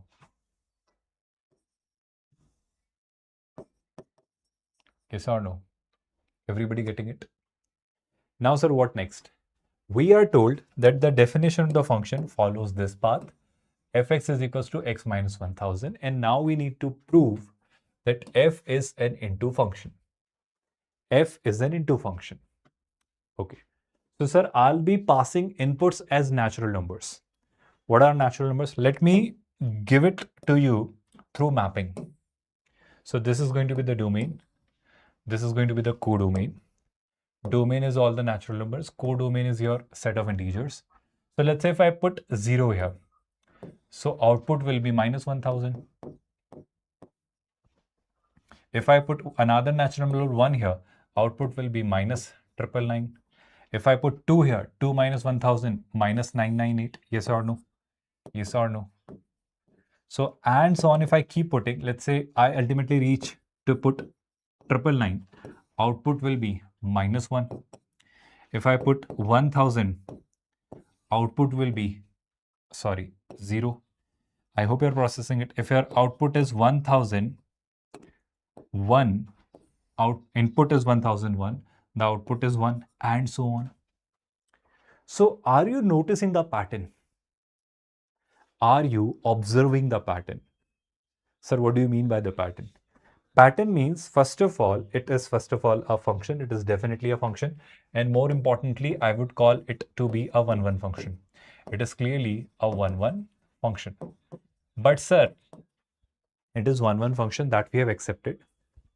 1-1 function, by the way, is called injective as well.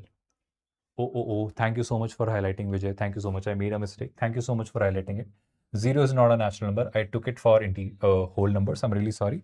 I'd begin with 1. I'm really sorry for that. I am really sorry. So here, if I keep pushing all these values, are you not noticing that, sir, I'm getting integers, but the lowest integer I'm getting is 998, minus 998, and I'll keep getting different greater integers. So if I keep taking greater natural numbers, I'll keep getting greater outputs in terms of integers. But one thing I'm sure of is that minus 999 will be the least value which I'll be getting as an output, as in range, which means in its domain, in its codomain, I'll see minus 1000 as well. I'll see minus 1001 as well. And a lot of negative integers less than minus 999 will be there. But those elements will be alone there because they would not be having any pre-images. Sir, what are you trying? We are absolutely clueless here. I am saying that these elements, they don't have any pre-image. They don't have any pre-image. Which means these elements over here are the elements which are called the range, but they are just a part of codomain. They don't have any pre-image. Exactly. So if these elements don't have any pre-image, still they are part of the codomain. This function is called into. What did I just say? I said if range is a proper subset of codomain, if range is a proper subset of codomain, then we call the function to be into. Then sir, when do we call it onto? A function is said to be onto. Let's say a function is defined from all the real numbers to all the non-negative real numbers, where the function is defined as x square, then range of this x square is also 0 to infinity. So if range and codomain, this thing over here is what? Codomain. This is given in the question, and this is how we figure it out, is range. So if I ever find that range and codomain are same, if range and codomain are same, if I figure out the range of the function and I figure it out that the range of the function is same as codomain given in the question, then I'll claim that the function is onto function. Then I'll claim the function is onto function. So if a function is onto, we call it surjective function. We call it surjective function. What did I say? I said two things. If a function is 1-1, we call it injective.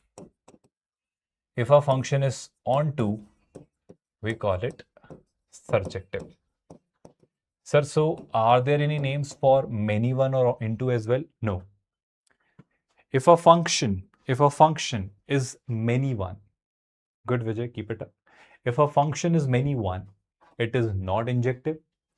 If a function is into, it is not surjective. Sir, what if a function is both? Can a function be both? Yes. So if there is a function which is 1-1 and onto. So if a function which is 1-1 and onto both, which is injective as well as surjective, we call it bijective. We call it bijective. So for the existence of the inverse of a function has to be bijective. Can somebody explain this line to me? What did I just say? I said that if I ever wish to define the inverse of a function, that function has to be bijective. Why, sir? Why? What's the problem if it is many one? Imagine this. If the function is many one, so mapping will look somewhat like this. The mapping will look somewhat like this. So if it is many one, and when I define its inverse, let's say this is an element A, this is B, this is C, this is D, this is E. So in its inverse, they are swapped. So D and E will be the domain. A, B, C will be the codomain. So D was the image of A and B. So now D will have images A and B. E was the image of C. So now E's image will be C in its inverse. Definitely, Vijay. If a function is onto, it is not into. If a function is into, it is not onto. If a function is not into, it is onto. If a function is not onto, it is into. Which means a function is never both onto as well as into. A function is always either only one, either into only or onto only. And of course, a function is never neither both. I mean, if somebody says a function is neither into nor onto, no, that's false. A function is bound to be one. Here I'm saying, if it was a many one function, and if I wish to define its inverse, so domain in range or domain or codomain simply swap. So ABC will be the range, DE will be the domain. So sir, do you really think it's a function anymore? Is it not clearly a violation of the very basic definition of function? Sir, what violation?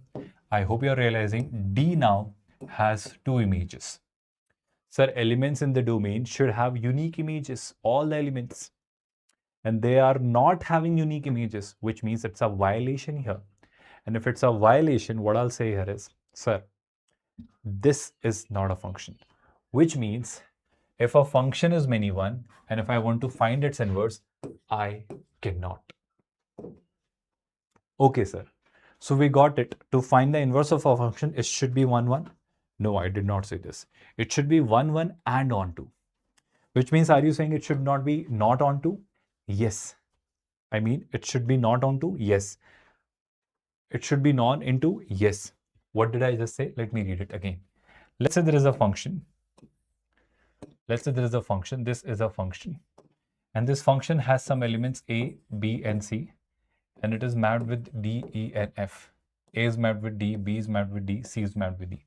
So if I look at its range, D and E is its range. So range is clearly not equal to codomain. There are some elements in the codomain which are left out there, which are not the part of range. So if some elements are left outside, for example, F, which does not have any pre-image, I'll call this function to be an into function. This is clearly an into function. Everybody getting it? Sir, what if I try to define its inverse? Will I face any challenge? Let's explore. So now, if I try to define its inverse, so this is, let's say, a function, and now I'm trying to define its inverse. Inverse is given by F inverse, F raised to the power minus 1, but it is not actually raised to the power minus 1. It's just a symbol, an expression to write inverse of a function. So it is not 1 upon F. Don't confuse it with 1 upon F. So D, E, F, which were the part of codomain, will be the domain. A, B, C, which were the part of domain, will be the codomain. Sir, one thing, you said many one cannot be of many one's inverse cannot be found. So let's keep it 1, 1. Okay, I'll keep it 1, 1. So let's say A is mapped with B, C is mapped with D, and E is simply not mapped, or I'll say there is one more element, E, in the codomain. So this is how the function looks like, and it is clearly a 1, 1 into function, because E is there an element in the codomain which does not have any pre-image. Fine. Sir, can we define its inverse? Let's check it out. So BDE BDE will be the part of domain now, and AC will be the part of codomain now. So in inverse, what happens is A had an image B. So now B will have an image A. Sir, C had an image D. So for inverse, D will have an image C. Anything else? Sir, you're missing something. This is not a function. Why? Because in its domain, there is an element which or who does not have any image at all. So if there exists an element which does not have any image, where is the image of E? What was the definition of a function? So if you want to call a relation to a function, then all the elements in the domain should have a unique image. Where is the image of E? Unique, you forget, there is no image of E. So if there is no image of E, what I'll say is that this is clearly not a function. So what we have concluded is that if a function is many one or into, you cannot find its inverse, which means if a function is invertible,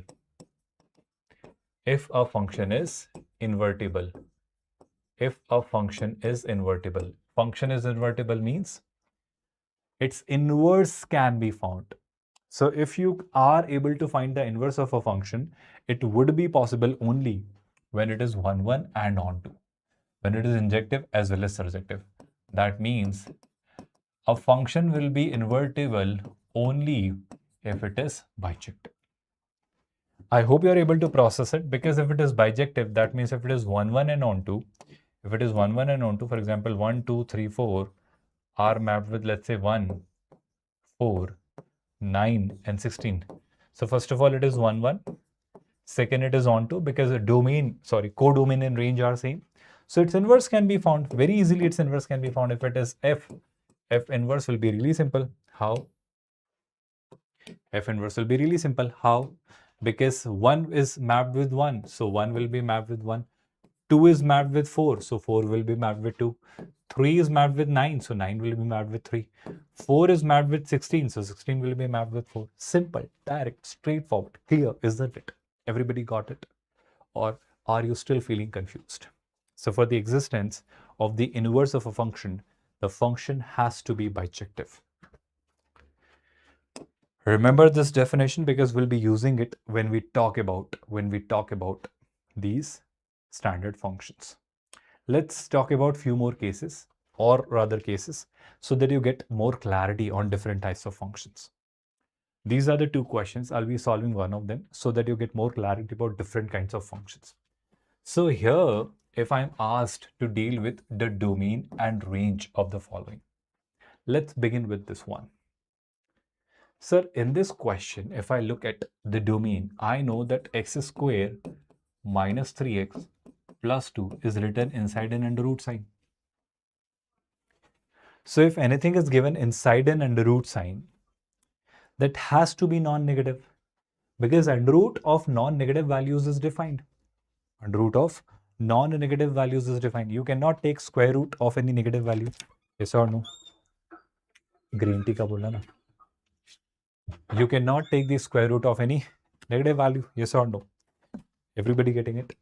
Which means whatever is there inside the square root sign has to be non-negative. Okay. If I split the middle term, what I'll get is x square. I'm really sorry. What I'll get is x square minus 2x minus 2 plus 2 greater than or equal to 0. I'll get x minus 2 from here. Minus, this should be x. I'll take, khatam ho gayi, black coffee. So, minus 1 I'll take common. So, x I took common. So, it will leave me with x minus 1 greater than or equal to 0. Now, I hope you do remember, we'll apply wavy curve method. It's not wavy, it's wavy curve method, which is a very effective way to figure out the solutions. What does it say? This becomes 0 at 2, this becomes 0 at 1. So you plot these numbers on the number scale. So 1 and 2. Now you put plus, minus, plus alternatively. So sir, what does it mean? It means, what do we want? We want it to be greater than 0 or equal to 0. So sir, it is equal to 0 at 1 and 2. and greater than 0 means positive. So it is positive or 0 either before 1 or it is positive or 0 after 2. So I will say x will be taking values either less than 1, which is minus infinity to 1, or greater than 2, which is 2 to infinity. And that's your answer.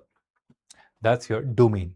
Because I think we have figured out what all values of x can be passed away. Everybody understood it. Everybody noticed it. Everybody comfortably got it. That's good, Vijay. That's really nice. What about other participants? Have you all been able to understand it? Shall I talk about the range now? Range of this function? Everybody. Now, sir, what do we mean by range here? Let's work it out. Don't worry. I think, sir, we have worked out the domain. Yes. Shall we work on the range? Yes. How? We are going to talk about that. Have patience. So range I'm interested in of this quadratic. That's a very interesting fact here. Let's say I, for a while, call this x square minus 3x plus 2 to be gx. So what is g dash x? What is g dash x? Its derivative. So g dash x here in this case, coffee भी नहीं है, green tea भी नहीं है, तो ऐसा क्यों कर रहे हो मेरे साथ? क्या राशन खत्म हो गया ना यार, चाय दूध सब खत्म, वो देखना पड़ेगा, चलो छोड़ो. So coming back to this, I'll find g dash x. So g dash x here says you differentiate it. Derivative of x square is 2x. Derivative of minus 3x is minus 3. Now to find the critical points, what you do is you put it equal to 0. So when you put it equal to 0, when you put g dash x equal to 0, 2x minus 3 you put equal to 0. With that you get x as 3 by 2. So that's a critical point where I'll find either maxima or minima. This is, I'm sure, you must have been doing in physics as well to find the maxima and minima. Nth derivative test, second order derivative test. So now I'll ask you to find g double dash x. What is g double dash x? It's derivative again. So 2x minus 3 when differentiated is 2. So g double dash x is 2. Can you help me with g double dash 3 by 2? So g double dash 3 by 2 will also be 2 because it is a constant function which is positive. So if I am finding g double dash 3 by 2 to be positive, I will be having minima at x is equals to 3 by 2. It means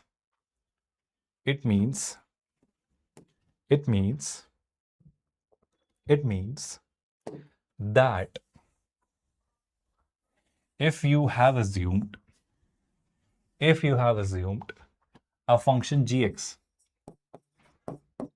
as x square minus 3x plus 2, then it would be a parabola like this, and its minimum value will be found at 3 by 2. Sir, what about the minimum value? Okay, so it will be at 3 by 2. The minimum value of g of x, will be found at 3 by 2. So g of 3 by 2 will be the minimum value. So what will that be? That will be 3 by 2 whole square, which is 9 by 4, minus 3 into 3 by 2, which is 9 by 2. Yes or no? Plus 2. Everybody getting it comfortably? So understand it. It is 1 by 2, 1 by 4, which is minus 1 by 4. So this is minus 9 by 4. So it will be minus 9 by 4 plus 2, which is going to be what? 4 into 2, 8. So minus 9 plus 8 by 4, which is minus 1 by 4. So this I receive as minus 1 by 4. So this value over here will be minus 1 by 4. Now imagine this. You will, when plot its graph, it would look somewhat like this. I don't know wherever the origin is, but this is how it will look like. Because x is positive, y is negative, so vertex will be there in the fourth quadrant, but it will keep going towards infinity.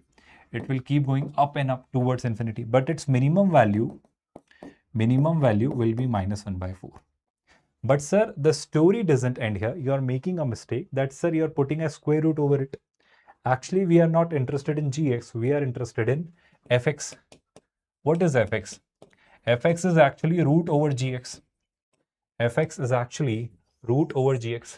So you said that gx is taking all the values from -1/4 till infinity. So sir, can I really take all these negative values? No, because it is there inside the under root sign. So all these values of g of x, which are negative, I'll not take. But can I take all of these values of g of x from 0 to infinity? Yes, I can. So if I can take all the values of g of x, I know that g of x can be from 0 to infinity. Then if I wish to talk about under root of g of x, then under root of g of x can also be from 0 to infinity. Imagine this in your brain. You're taking all the non-negative numbers. Then their square roots will also be non-negative, which means fx is under root gx. So fx range will be 0 to infinity. I hope it was a good way to explain this. You were able to understand it and digest it, yes or no? Now I'm moving towards the next concept, which is called trigonometric functions. Shall we? Give me a moment, everyone. Let me have some water and then we'll resume.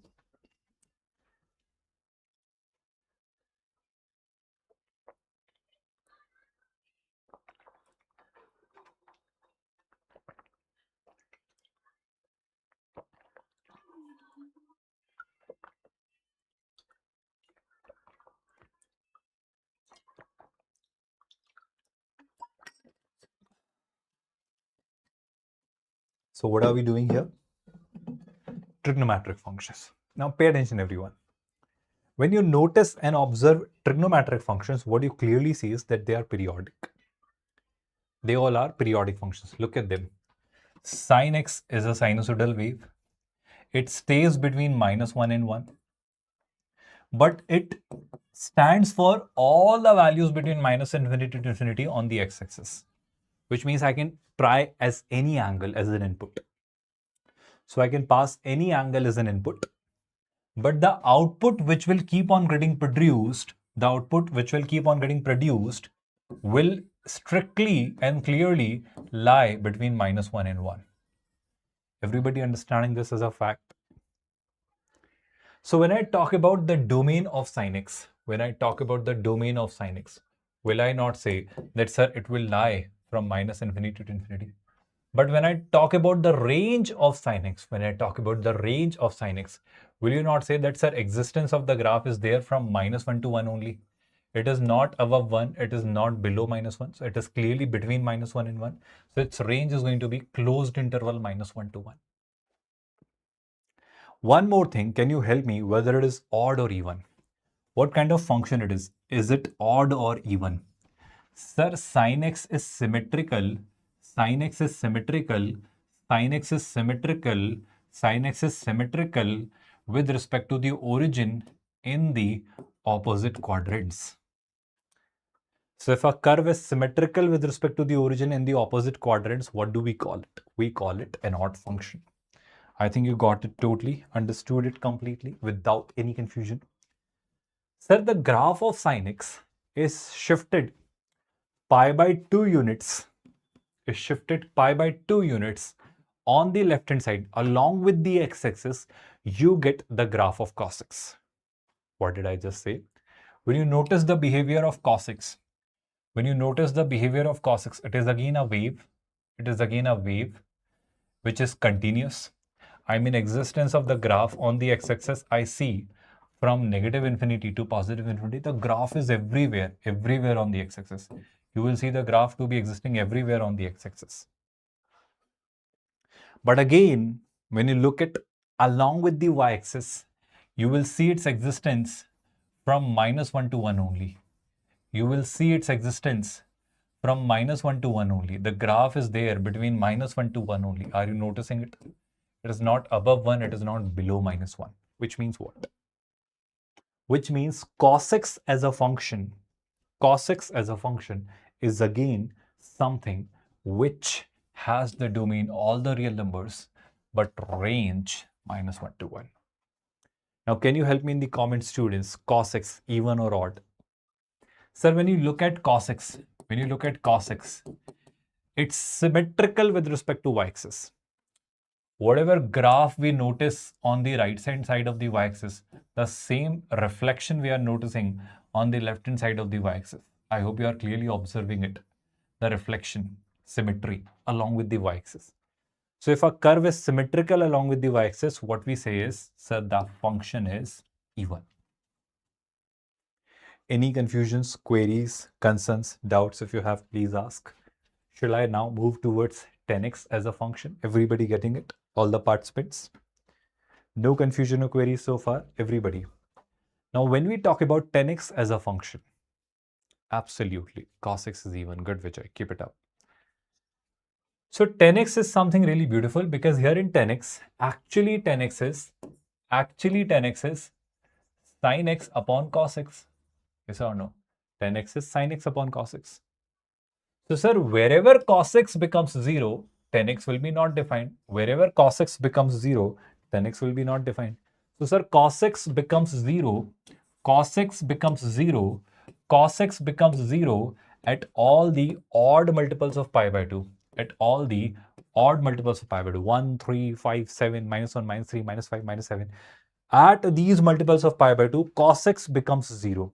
Which means if 10x is defined as sin x upon cos x, if 10x is defined as sin x upon cos x, 10x will not exist at all the multiples, odd multiples of pi by 2, because at those points, 10x will be not defined, because at those points, cos x will be 0.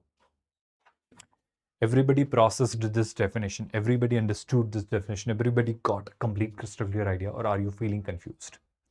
Are you all there with me on this, all the participants? So all I'm saying is that 10x as a function again exists from minus infinity to infinity except for some points. Sir, what are all those points?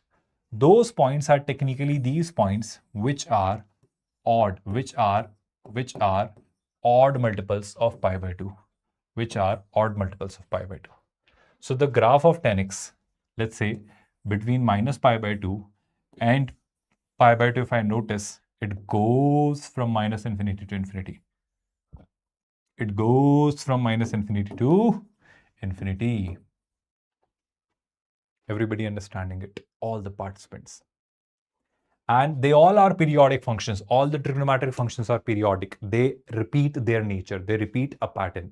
So the pattern which we are noticing between minus pi by 2 to pi by 2, the same pattern they repeat between pi by 2 to 3 pi by 2, 3 pi by 2 to 5 pi by 2, and so on.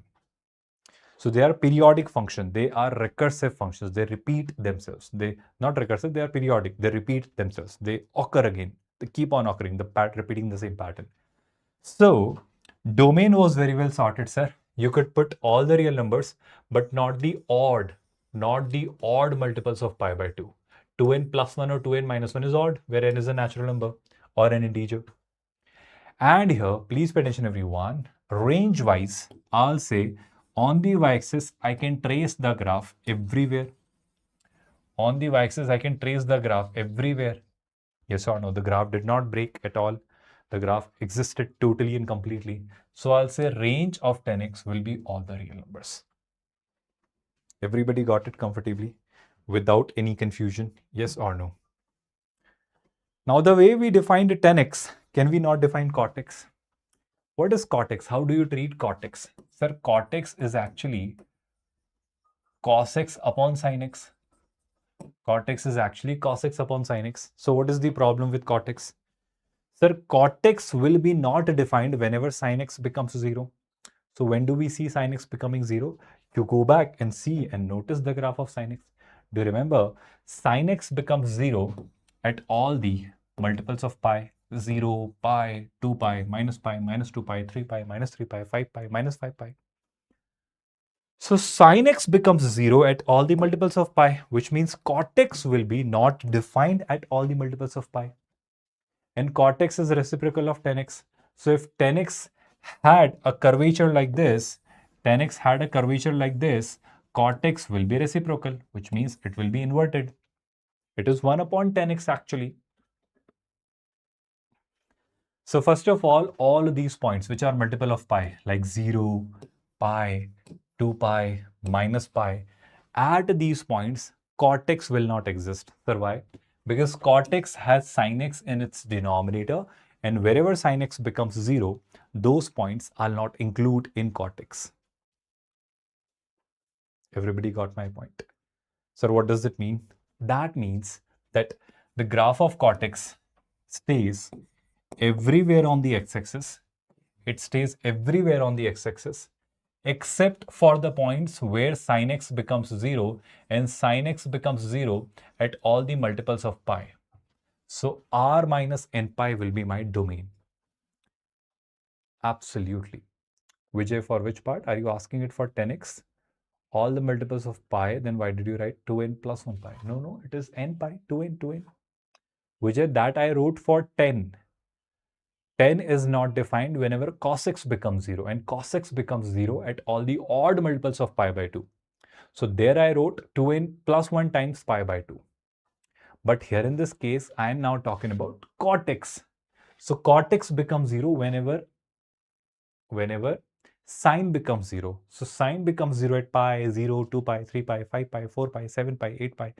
So there, those points will be omitted. So, sir, what about the range? I think, sir, I can see the graph everywhere along with the y-axis. It is there from minus infinity to plus infinity. That means its range will be all the real numbers. By the way, can you help me with the 10x? Is it odd or even, students? Sir, if this is origin, the same graph which you are seeing on the right, the same graph which we can see on the left, it is completely symmetrical. 10x is odd, yes or no? Sir, what about cot x? Cot x as a function, I hope you're clearly noticing, is again an odd function. Why is it odd? Because origin, whatever graph we are noticing in the first quadrant, the same graph is there, reflection with respect to origin in the third quadrant. So cot x is also an odd function. I hope you're getting it. So far, is there any confusion? Now comes the more important, secant x, cosec x or cosecant x, sec x or cosec x. Vijay is asking sin x is 0 at n pi. So, no, Vijay, why are you not understanding? I am also talking about cot x. You should focus at cot x. Are you not noticing? This is cot x, my dear friend Vijay. This is the domain where I am taking r minus n pi. Yes or no? Did you get it? I think if you're asking about this part, yes, I did make a mistake. So let me correct this mistake. It should be n pi. I mean, there is a mistake. I hope it's corrected now. If you're talking about this part, thank you so much for highlighting the mistake. Thank you so much, Vijay. A very good observation you made. From here, sec x. Shall we talk about this version? Everyone, are you all there? Pay attention, everyone. Here, if I ask you about sec x, do you remember the graph of cos x? I hope you do remember the graph of cos x was like this. The graph of cos x was like this, then this, and so on. So are you not noticing that if we treat these, curves like buckets, and if we simply invert these buckets, we will notice the graph of sec x. Is it not absolutely simple? But sir, there is one slight change. What change? The change is at minus pi by 2, pi by 2, 3 pi by 2, 5 pi by 2, cos x becomes 0. So what is sec x? Sec x is 1 upon cos x, which is reciprocal over here. So at whichever point cos x becomes 0, sec x will be not defined. So I hope you are noticing at minus pi by 2, at pi by 2, at 3 pi by 2, at 5 pi by 2, at all the odd multiples of pi by 2, I won't see the existence of sec x. Understanding it comfortably, all the participants. And cos x was strictly between minus 1 and 1. So I hope you do remember the nature of reciprocal function. If cos x is from minus 1 to 1, sec x will be either less than minus 1 or greater than 1 because it is reciprocal. Yes or no? Yes or no? So I repeat, The domain is all the real numbers, but you don't see it defined at odd multiples of pi by 2. And the range is either less than -1 or greater than 1. Everybody got it, understood it without any confusion. Same thing I'm going to explain for cosec x as well. I hope you do remember the graph of cosec if I define. Can you help me with the graph of sine? Can you help me with the graph of sine? I hope you do remember this is how we have drawn the graph of sine x. This is exactly how we were drawing the graph of sine x. Remember that the graph of sine x we have drawn. The graph of sine x we have drawn. Now again imagine this, that these curves in these intervals are buckets. So if you simply invert them, if you simply invert these buckets, they give you the graph of cosec x. But sir, again, there is a minute observation which you should make. What is that observation? See, 0, pi, 2 pi, 3 pi, minus pi are all the points where sine x becomes 0. So if sine x is 0 at those points, cosec x is 1 upon sine x. So cosec x will be not defined at those points. Yes or no? Again, sine x was strictly between -1 and 1. So cosec will be either less than -1 or greater than 1 because it is reciprocal.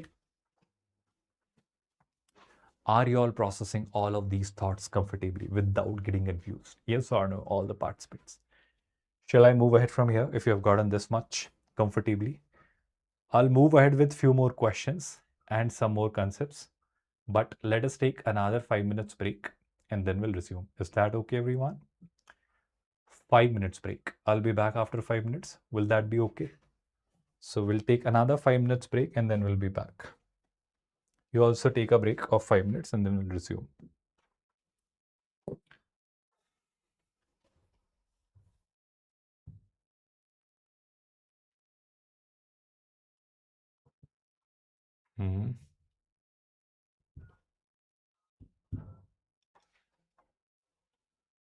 Just a 5 minutes break. Okay, and then we'll resume in 5 minutes.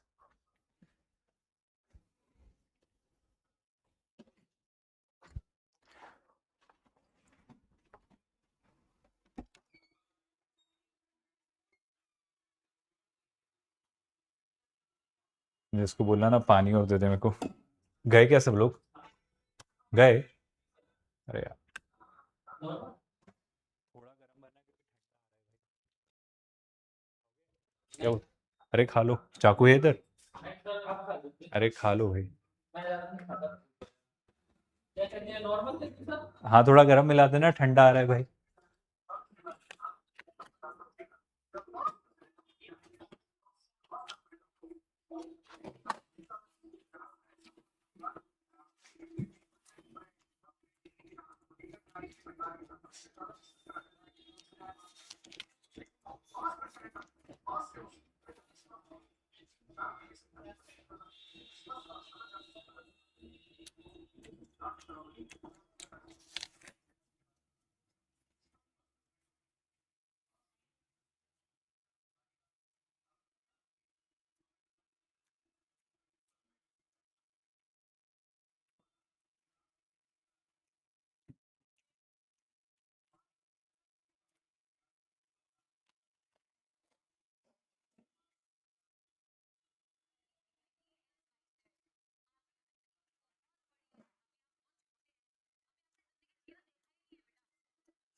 Jain भैया.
So I hope you all can hear my voice. Come back, everyone. This is again a very crucial, a very important concept, which you will be seeing, getting used at a lot of places.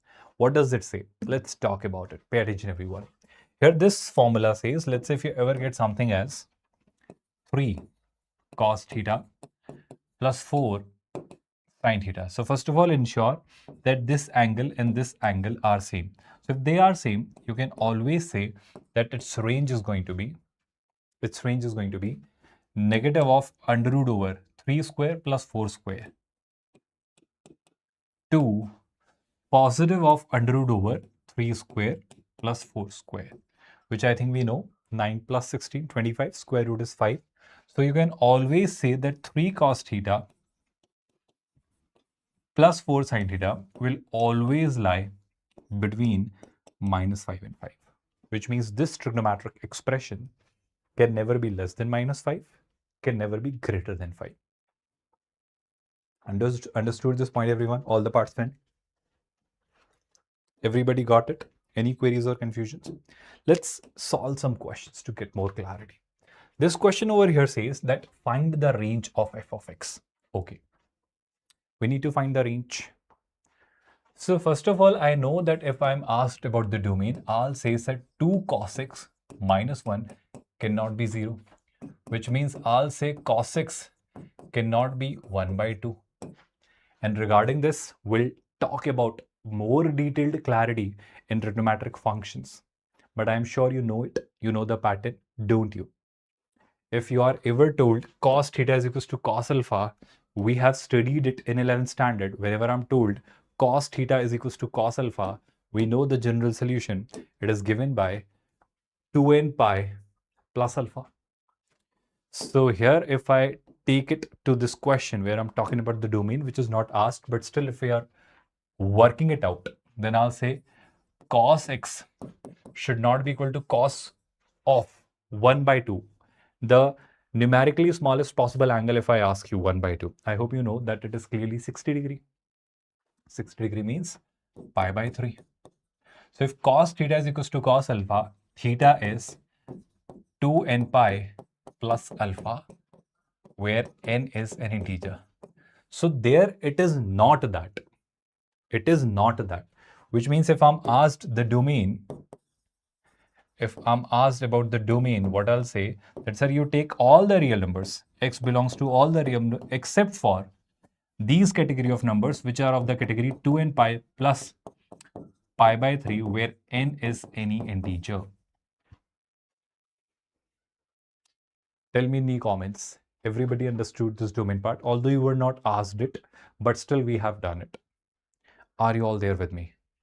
But sir, we were asked about its range. Yes, we'll work out its range as well. Don't worry about that. So if I'm asked to figure out its range, how will I find its range? Let's discuss that part as well. So you begin with this part. Sir, cos x. Cos x lies between -1 and 1. Yes, we know that. Don't we? We do. So what will be 2 cos x? Sir, 2 cos x will lie between -2 and 2. What if I subtract 1 from all the three sides? We can in inequality. So -2 minus 1 is -3. This will be 2 cos x minus 1. And this will be 2 minus 1, which is 1. Now, again, if I take you back to the concept of reciprocal function. Do you remember the concept of reciprocal function? This is how the reciprocal function looks like. So this is between -3 and 1. This is between -3 and 1. So this is somewhere here. I'll see -3. This is somewhere I'll find 1. But of course, I cannot keep 2 cos x minus 1 as 0, which we have already eliminated.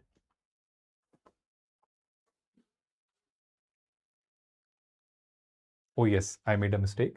It should be 2n pi plus minus pi by 3. Absolutely. Indeed. Yes, that's true. I'm really sorry. With this, if I come back to this, I am saying that -3 to 0 or 0 to 1. I'll trace it. 2 cos x minus 1, I'll specifically keep from -3 to 0 or from 0 to 1. Everybody getting it? Why? Because 2 cos x minus 1 cannot be 0. So I am clearly noticing the pattern here is that 2 cos x plus 1 is -3 to 0 or 0 to 1. Okay, sir, we get it. So when we notice it from -3 to 0 or 0 to 1, then what's the output? Sir, at -3, the output is -1 by 3. At 1, the output is 1.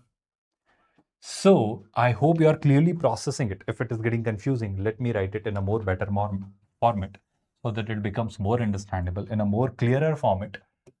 This is y-axis, this is x-axis. That's your reciprocal function drawn like this.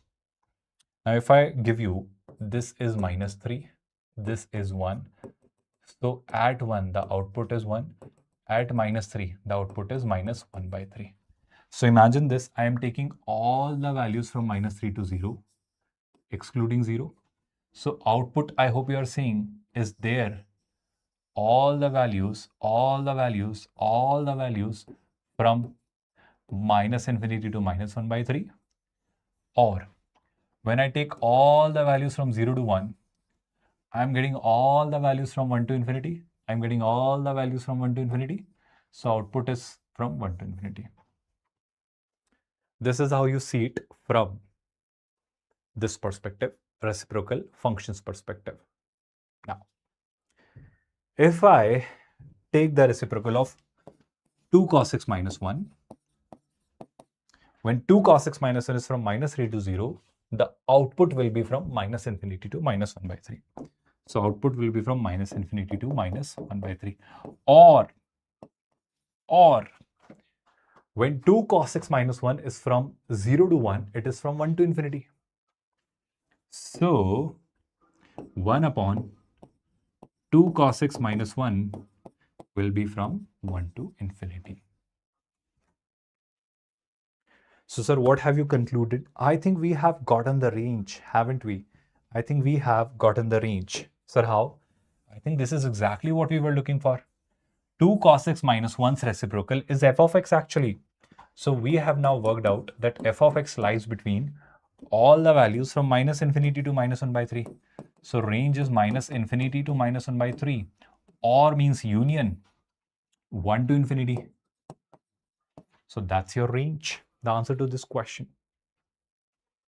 That's good, Vijay. -infinity to -1/3 and 1 to infinity. Beautiful. Excellent. Keep it up. Really nice. All the participants are able to comfortably understand it without any confusion, query, or concern? Yes or no? Now let us talk about exponential function. Let us talk about exponential function. So when we talk about exponential function is given by a to the power x, and it gets divided into two cases. First case, a to the power x when the base is greater than 1. Second case, a to the power x when the base is between 0 and 1. Imagine for a while, let's say I keep base as 2. So I'm defining y is equals to 2 to the power x. Just for the sake of making you understand this, let's say I take a very generic case where I'm saying y is equals to 2 to the power x. So I hope you do realize 2 to the power 0 will be 1, 2 to the power 1 will be 2, 2 to the power 2 will be 4, 2 to the power 3 will be 8, and so on. So it will grow exponentially. I hope you're getting it. But what if, sir, the base is less than 1? For example, y is equals to 0.5 to the power x. So again, 0.5 to the power 0 is 1, but 0.5 to the power, let's say 1 will be 0.5, 0.5 to the power 2 will be even smaller, 0.5 cube will be more small, 0.5 to the power 4 will be more small. So the powers when increased, with higher powers, 0.5 raised to that higher power will keep on decreasing. So what I'm trying to highlight is a very simple, a very amazing fact that first of all, I'll ensure that base is never negative and it is never 1. Because if the base becomes 1, it becomes a constant function. 1 to the power x is what? 1. Because whatever power you raise 1 to, it is always 1. So 1 to the power x is 1. It is definitely 1. But what is my concern here is that a to the power x as a function when I wish to define, it is either between 0 to 1 or greater than 1. So if the base is greater than 1, and if I keep increasing the powers, the value also increases. But if the base is between 0 to 1, and if I keep increasing the powers, the value decreases. Are you comfortably observing and noticing this pattern? Everybody getting it comfortably? All the participants? All I'm saying is, let's say y is equals to 2 to the power x if I define. So y and x. So if x is 0, y will be 1. X is 1, y will be 2. If x is 2, y will be 4. X is 3, y will be 8. If x is 4, 2 to the power 4, 16. If x is 5, 2 to the power 5, 32. So I hope you are seeing the exponential spike. So it all depends on the base. If the base is greater than 1, you see increase. But if the base is less than 1, it decreases. If the base is less than 1, if the base is between 0 and 1, then a to the power c decreases. And it decreases exponentially. It increases exponentially. Getting my language? But sir, still, if we were to define its domain and range, what is your opinion? I think you tell me, what do you think? What about its domain and range, students? Sir, I think in a to the power x, I could try all the values from minus infinity to infinity. Yes, we could. I mean, x could take any real value. 0.3, minus 0.7, 5, 7, 8, minus 9, whatever value you wish to push, you can. Which means here, if you ask me the domain, domain of which function, students? Domain of a to the power x. Then we know this very clearly, that domain means I can try all the real numbers. But what about the range, students? That's a more interesting part. Can you help me with the range? I hope everybody is clearly noticing and observing that, sir, graph of a to the power x is clearly lying above 0. Sir, is it attaining 0? It is approaching towards 0, but it is not achieving 0. Which means it is always positive. It is not even 0. It is always positive. Good, Vijay. So what I'll say is that, sir, it is always positive. But one thing we know about A is that, sir, here we will ensure that A is greater than 0 and A is not 1. Yes or no? Everybody got it? Any queries or confusions if you have, please ask. All what I've done so far, did you all get it? Exponential function, were you all able to understand? And if you all were able to understand exponential function, let's get more clarity on this with this question, shall we, everyone? A very insightful, very interesting, very decent, very direct, very amazing, very good question on exponential function and its understanding. If you are able to do it, you can yes say that yes, you do understand exponential functions. So what does it say? It is asking you the domain. Okay, sir, domain. So something is written inside the under root. Okay, sir. So if something is written inside the under root, sir, we know that has to be non-negative. Yes, that we know. So there is an expression inside that under root sign. And if something needs to be defined, which is inside an under root sign, so for its existence, what we know is that expression inside the under root sign has to remain non-negative, which means this will be greater than equal to 0. What? The part inside the under root sign. Were you able to think like this, everybody? So, sir, if I could apply that logic, what will I get? For the sake of finding the domain, the expression inside the under root is 1 minus 5 to the power x whole divided by 7 to the power minus x minus 7 greater than equal to 0. That's the condition which should get fulfilled. Yes or no, all the participants. Now, there are two ways you can apply Wavy curve or you can apply basic logic.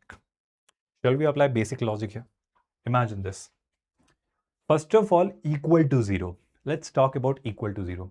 Sir, this numerator upon denominator, something rational will be 0 when numerator is 0. So when will the numerator be 0? Sir, if I just want to keep it 0, it will be 0 when the numerator 1 minus 5 to the power x is 0, which means 5 to the power x is 1, which means 5 to the power x is 5 to the power 0. Base are same, powers can be compared. That means when x is 0. So first conclusion we have received that this thing will be 0 when x is 0.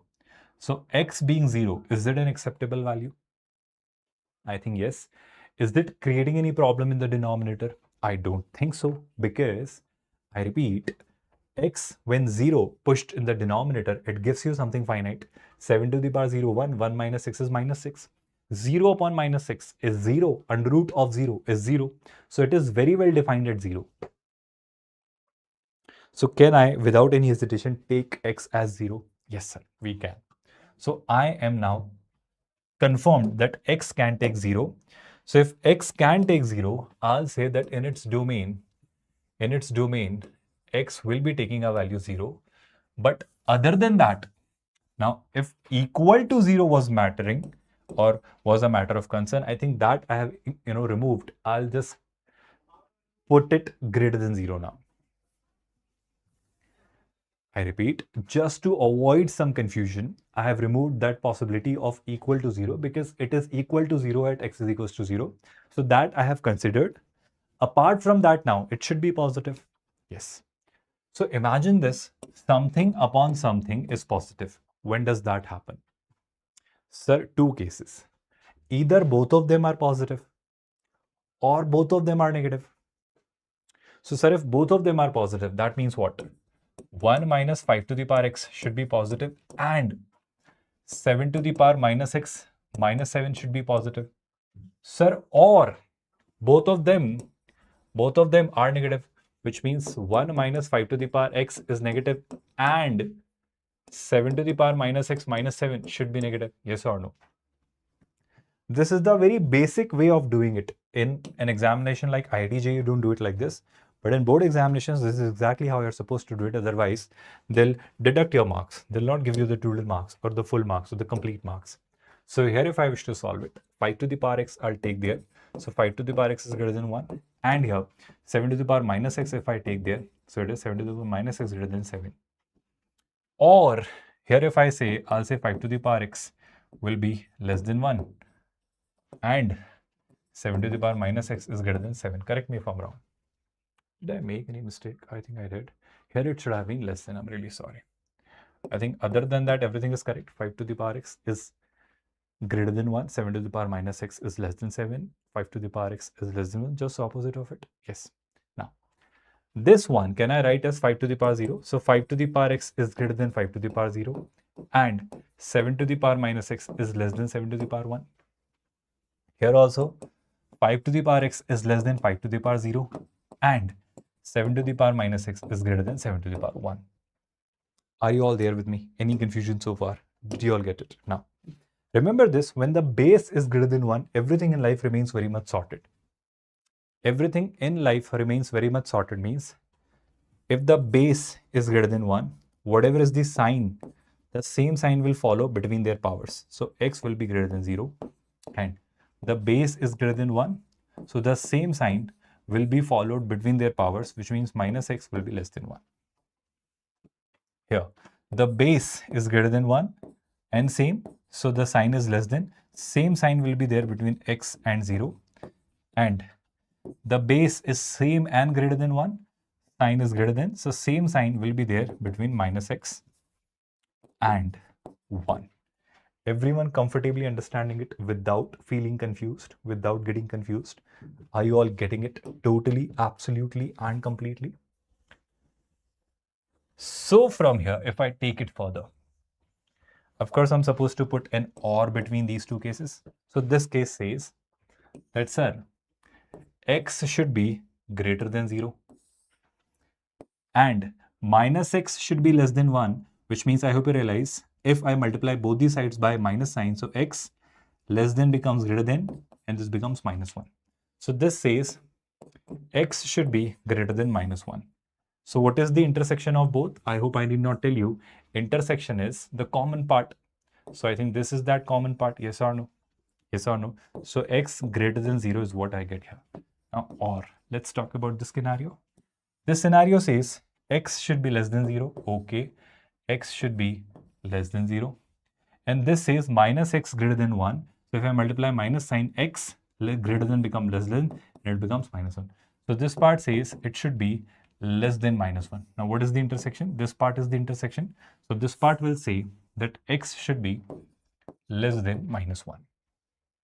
I think we are done. Sign does not change when base is greater than 0. Yes, Vijay. And if the base is between 0 to 1, the sign of the inequality swaps. So my final verdict will be that said domain of this will be, I hope you do remember, x is equal to 0 was supposed to be included. Remember that? So my final domain will be less than minus 1, which means x will be anything between minus infinity and minus 1 or anything greater than 0, but equal to 0 is also allowed. So this is going to be the domain. How many of you comfortably got it? How many of you comfortably understood it? Did you all realize the concept which you used? All the things which I have performed or done, everybody able to get it. Good Vijay, good everyone. That's brilliant. I'm sure all the students who are attending it sincerely and genuinely are getting it without getting confused. Now, based on that result only, logarithmic function also gets introduced. First of all, what is logarithm? Let's say if I say 2 cube is 8. So Napier was a mathematician who introduced logarithm to avoid lengthy or heavy calculations. When mathematicians, astronomers, scientists were, dealing with a lot of astronomy, which means space, huge mathematical calculation was there. I mean, they were doing their own research work and everything in the year 1600 and 1700 between that. So whatever observations they used to make, they had to calculate a lot of things. So a lot of their efforts were getting wasted in calculating a lot of things because numbers were very huge. Numbers were very big. So Napier thought and said it did that he converted product into addition and division into subtraction, because ultimately product was heavy, addition was easy. Division was heavy, subtraction was easy. So with the help of logarithm, he could achieve it. So he devoted a lot of years of his life in developing log table.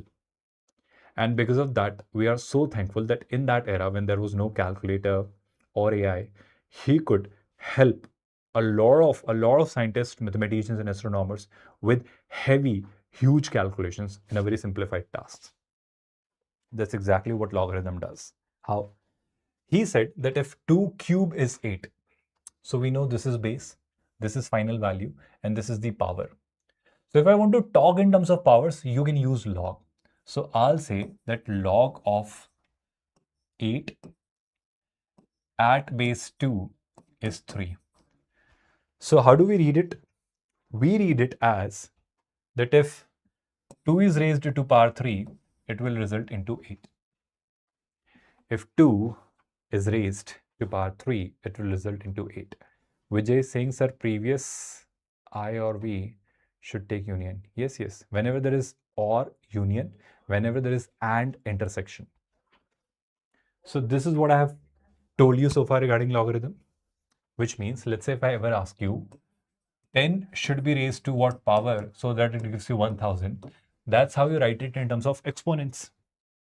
So what we say is, or how do we write is, log of 1000 at base 10 is x. This is what we do in the world of logarithm, and you are very comfortable in saying that, sir, here in this case, x will be 3. I hope you are comfortably getting it without getting confused, all the participants. So I took union, didn't I? Vijay, my friend. Either this could happen or this could happen. So I took or, but here between this and this, there was and. Between this and this, there was and. Here we are. Everybody paying attention now? All the participants? So I am saying yes, beautiful, x will be 3. So all my point is that, let's say if I ever ask you, what is the power of 10 so that you can get 90? What is the power of 10 so that you can get 90? So sir, 10 to the power 1 is 10. 10 square is 100. So something between 1 and 2 could be the answer. So that's where logarithm came into picture. So I just could not define k properly. I just don't know the exact value of k. But logarithm do know. Logarithm say that log of 90 at this base 10 would be k. And log 90 at base 10 is given in log table. Napier worked on it. So I hope you are able to understand log. So are you all not realizing that logarithm is technically inverse of exponential? Which means if I am told log of x at base a is y, so I would say a to the power y is equal to x. I would say a to the power y is equals to x. So if this is an exponential function, inverse of it will be the logarithmic function. So I hope you do remember there were two cases. For exponential, this was the graph when base was greater than 1. So its inverse will be looking like this. You take the mirror image of that function with respect to the line y is equal to x. Or sir, what else could have happened is, this could have been the graph. So this is the graph of y is equals to log x at base a when the base is between 0 and 1. This is the graph of y is equals to log x at base a when the base is greater than 1. Absolutely. Everyone understood it comfortably. Everyone got it totally without getting confused, without feeling confused. Now, these are the properties which I'm sure you must have already understood when you have gone through logarithm. These I'll not be explaining. But something really interesting which we'll be doing is we'll be solving a question so that we can get it more clearly. Everybody with me so far? Here we are. This particular one I'll give you as a homework question, and this one I'll be doing. Domain and range of this. So we are told log of sin x at base e. So if I take you back to the graphs here, are you not clearly noticing that, sir, in these graphs, when you observe, log x is taking all the positive values of x. Log x is taking all the positive values of x. Getting it, everyone? So log x is defined for all the positive values of x. So that's the domain. But sir, I can clearly see the graph existing from minus infinity to plus infinity along with the y-axis. Yes or no? So when I talk about the range, it is from minus infinity to infinity. But sir, will the same thing happen here when we talk about log of sin x? Let's check it out. Let's work it out. So sir, first of all, whatever is the input here, the input which we are passing to log, or this is actually ln, natural log, where sin x is the input. So if sin x is the input has to be positive because log takes only positive inputs. Yes, Vijay, that's brilliant. So sin x has to be positive. Everybody got this point? Everybody understood this point? So if sin x has to be kept positive, what I'll say here is, when do you see sin x to be positive? Okay, sir, let's go to the graph of sin x. So if I draw the graph of sin x, this is how we see the graph of sin x. Yes or no? Now, if I locate all of these points, I would say that this is 0, this is pi, this is 2 pi, this is 3 pi. Sir, what do we want? We want sin x to be positive. So, sir, sin x is positive between 0 and pi. Yes or no? Sir, between 2 pi and 3 pi. Yes or no? Then between 4 pi and 5 pi. So, I think I could generalize it that if I want sin x to be positive, it will be the union of 0 to pi, 2 pi to 3 pi. So, it's like even multiple of pi, odd multiple of pi. So it's like 2n pi to 2n plus 1 pi. Yes or no? Where n is any integer.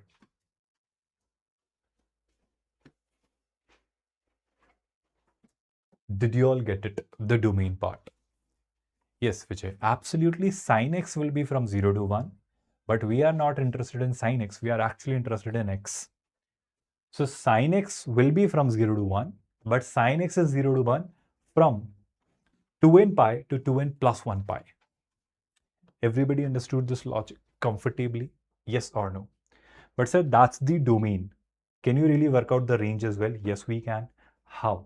Let's talk about the range part as well. Shall we, everyone? So let us work out the range now. Let us focus on the range. So sin x I know, sin x I clearly know is between minus 1 to 1, but I will here keep sin x between 0 to 1.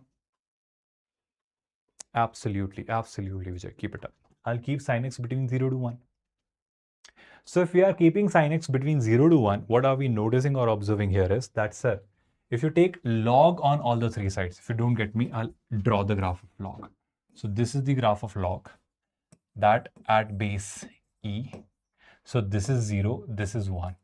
So if you take all the values between 0 and 1, if you take all the values between 0 and 1, the output which get produced is, all the values from minus infinity to 0. Noticing that, everyone? What I'm saying is that if you take log of sin x at base E, so if the input is from 0 to 1, the output is from minus infinity to 0. From minus infinity to 0 because log 1 is 0. So what is going to be the range?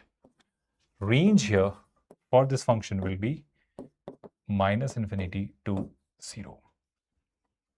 How many of you got it?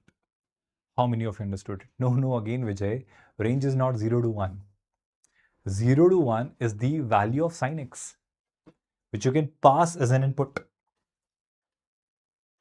But what is the output which is getting produced? So ln of sine we are taking. So ln of sine if you are taking, then all the inputs which you are passing from 0 to 1 will give you the outputs from minus infinity to 0. Everybody could get it comfortably, or are you feeling confused? Give me a quick response, all the participants. Yes or no? All the participants. Yes or no? So I think even odd we have already done. Shall we try a few questions? Periodic, I'll explain now. Periodicity, I think I have already explained. We have already gone through it. Now, composite functions, I'll explain very quickly. I'll take you or make you go through the composite functions. Let's say there is a function fx, which is given by sin x. There is a function gx, which is given by ln of x. So composition means f takes a function as its input. So whichever method you wish to use, either inside out or outside in. Let's say outside in. So f is sine, but input is gx, so it is sine of gx. But sir, what is gx? It is ln x, so it is sine of ln of x. Did you get it? Sir, what was the inside out approach? Inside out approach means what? You push gx first, so it will be f of gx. What is gx? Ln of x.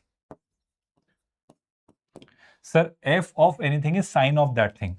So f of ln x will be sine of ln x. I hope composite functions are very easily understood by everyone. Absolutely, absolutely. Absolutely. And I think we have already done few decent or sufficient examples on composite functions. Yes or no? Inverse I have already explained. So let me take you through one question so that you understand the concept of inverse. Inverse we have already gone through when we were explaining injective, surjective, bijective. Remember that concept of inverse got introduced. So let's do a question over here. It says a r minus 3, b r minus 1. F is a function from a to b. So a is clearly your domain, b is your codomain. Defined by this, so it is y is equal to x minus 2 upon x minus 3. We need to prove that it is invertible and we need to find its inverse. So invertible means what? I hope you remember invertible means what? Invertible means, I hope you do remember, we did discuss it all completely. Bijective. And what is bijective? Bijective means injective as well as surjective. That means I need to prove it is 1, 1 and onto. Now, let's quickly check it, whether it is 1, 1 and onto both or not. So to check 1, 1, what I'll do is, in order to check 1, 1, I'll take 2x1 and x2, which are not equal. So I'll assume that it is many 1 and I'll prove it wrong. So to prove that it is 1, 1. So x1 will give you y1 as x1 minus 2 upon x1 minus 3. x2 will give you y2 as x2 minus 2 upon x2 minus 3.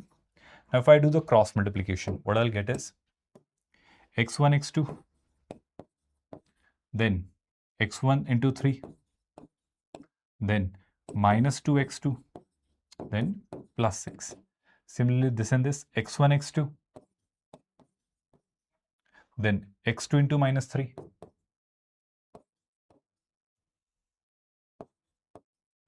then minus 2 into x1,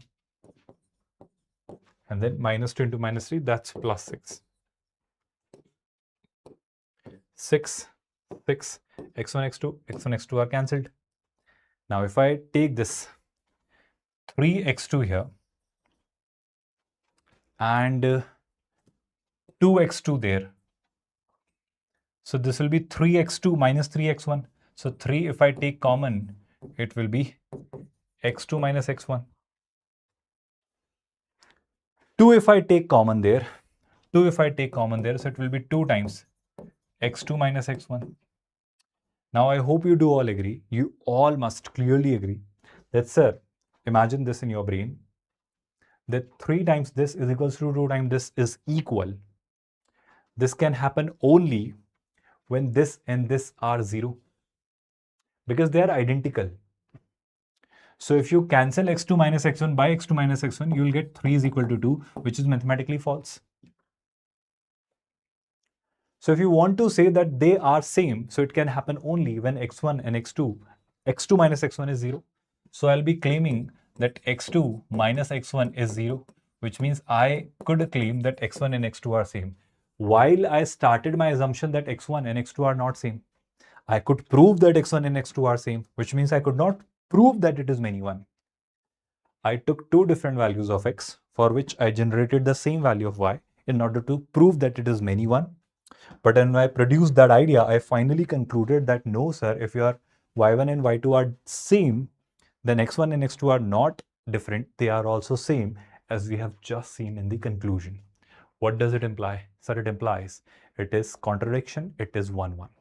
So 1, 1, we have proven it. Now let's talk about onto.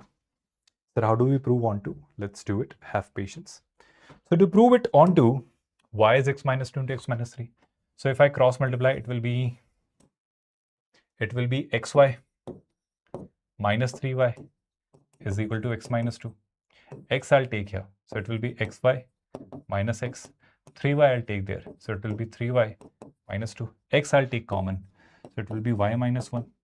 It will be 3y minus 2. So x I'll be writing as 3y minus 2 upon y minus 1. So I could express x in terms of y, which means I know that y cannot be 1, which means I have the range. What is the range? So range is all the real numbers except for 1. This is the range. What was the codomain? Sir, codomain was B. What was B? Sir, B was also R minus 1. Range is also R minus 1. So if range and codomain are same, this function is onto. I hope you do remember that discussion. So sir, we have proven that this function is injective as well as surjective, which means it is bijective, which means it is invertible. Got my point? Absolutely, absolutely, absolutely. Brilliant students, keep it up. So first of all, we have found that it is invertible. Now we need to find its inverse. I think we have already done it. When I did this, did what? X is equals to 3y minus 2, y minus 1. X is equal to 3y minus 2 upon y minus 1. When I wrote x in terms of y, this is actually inverse, but you did not see it coming. What do I mean by that? Good, Vijay. That's really good. That's really good. Keep it up. So I'm saying that here x should be replaced by f inverse x. Y should be replaced by x. So this here is your inverse of f of x. Trust me, mark my words. Everybody got this idea? Everybody understood this without any hesitation or confusion? Yes or no? That's exactly what I'm trying to explain here. If the function is fx, this is how it looks like. Then its inverse will be a reflection. Its reflection in the line y is equals to x. So we are done with this chapter. We are totally done with this chapter. I'm sure you know that this is PCMB series which we have started for class 11th and for class 12 students. That too at absolutely no cost, which means the link you'll check in the description or even the pinned comment, it will take you to our free course for class 11th and class 12 students. If you are in physics, if you are preparing for physics, chemistry, maths, biology or English for CBSE and NCERT based students in class 11th or 12, this is an absolutely free of cost course for you which we have brought. That too in pure English, that too in full-fledged English on our PW English Medium channel. This entire PDF of this entire chapter functions, relations and functions for class 12, if you want to avail, you can have it at absolutely no cost by enrolling in that free course. Sir, what else is the advantage? You can, yes, we are done with complete relations and functions, one shot. To get more better at it, you need to practice more.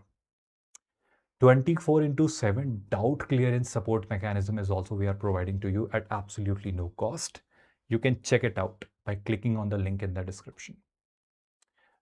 Most of these questions were inspired from PYQs only. I just did not highlight those.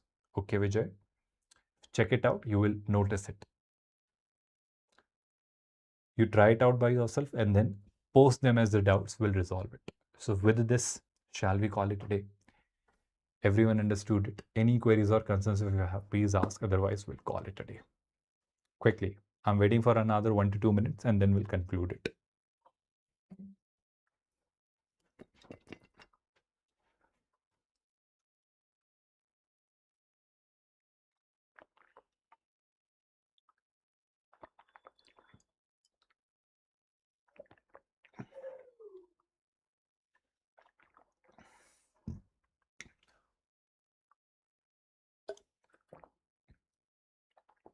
Journey of Karishma, this was for CBSE.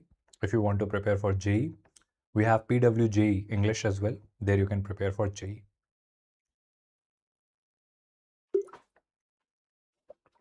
Yes, Journey of Karishma. This is the English batch for CBSE at free of cost.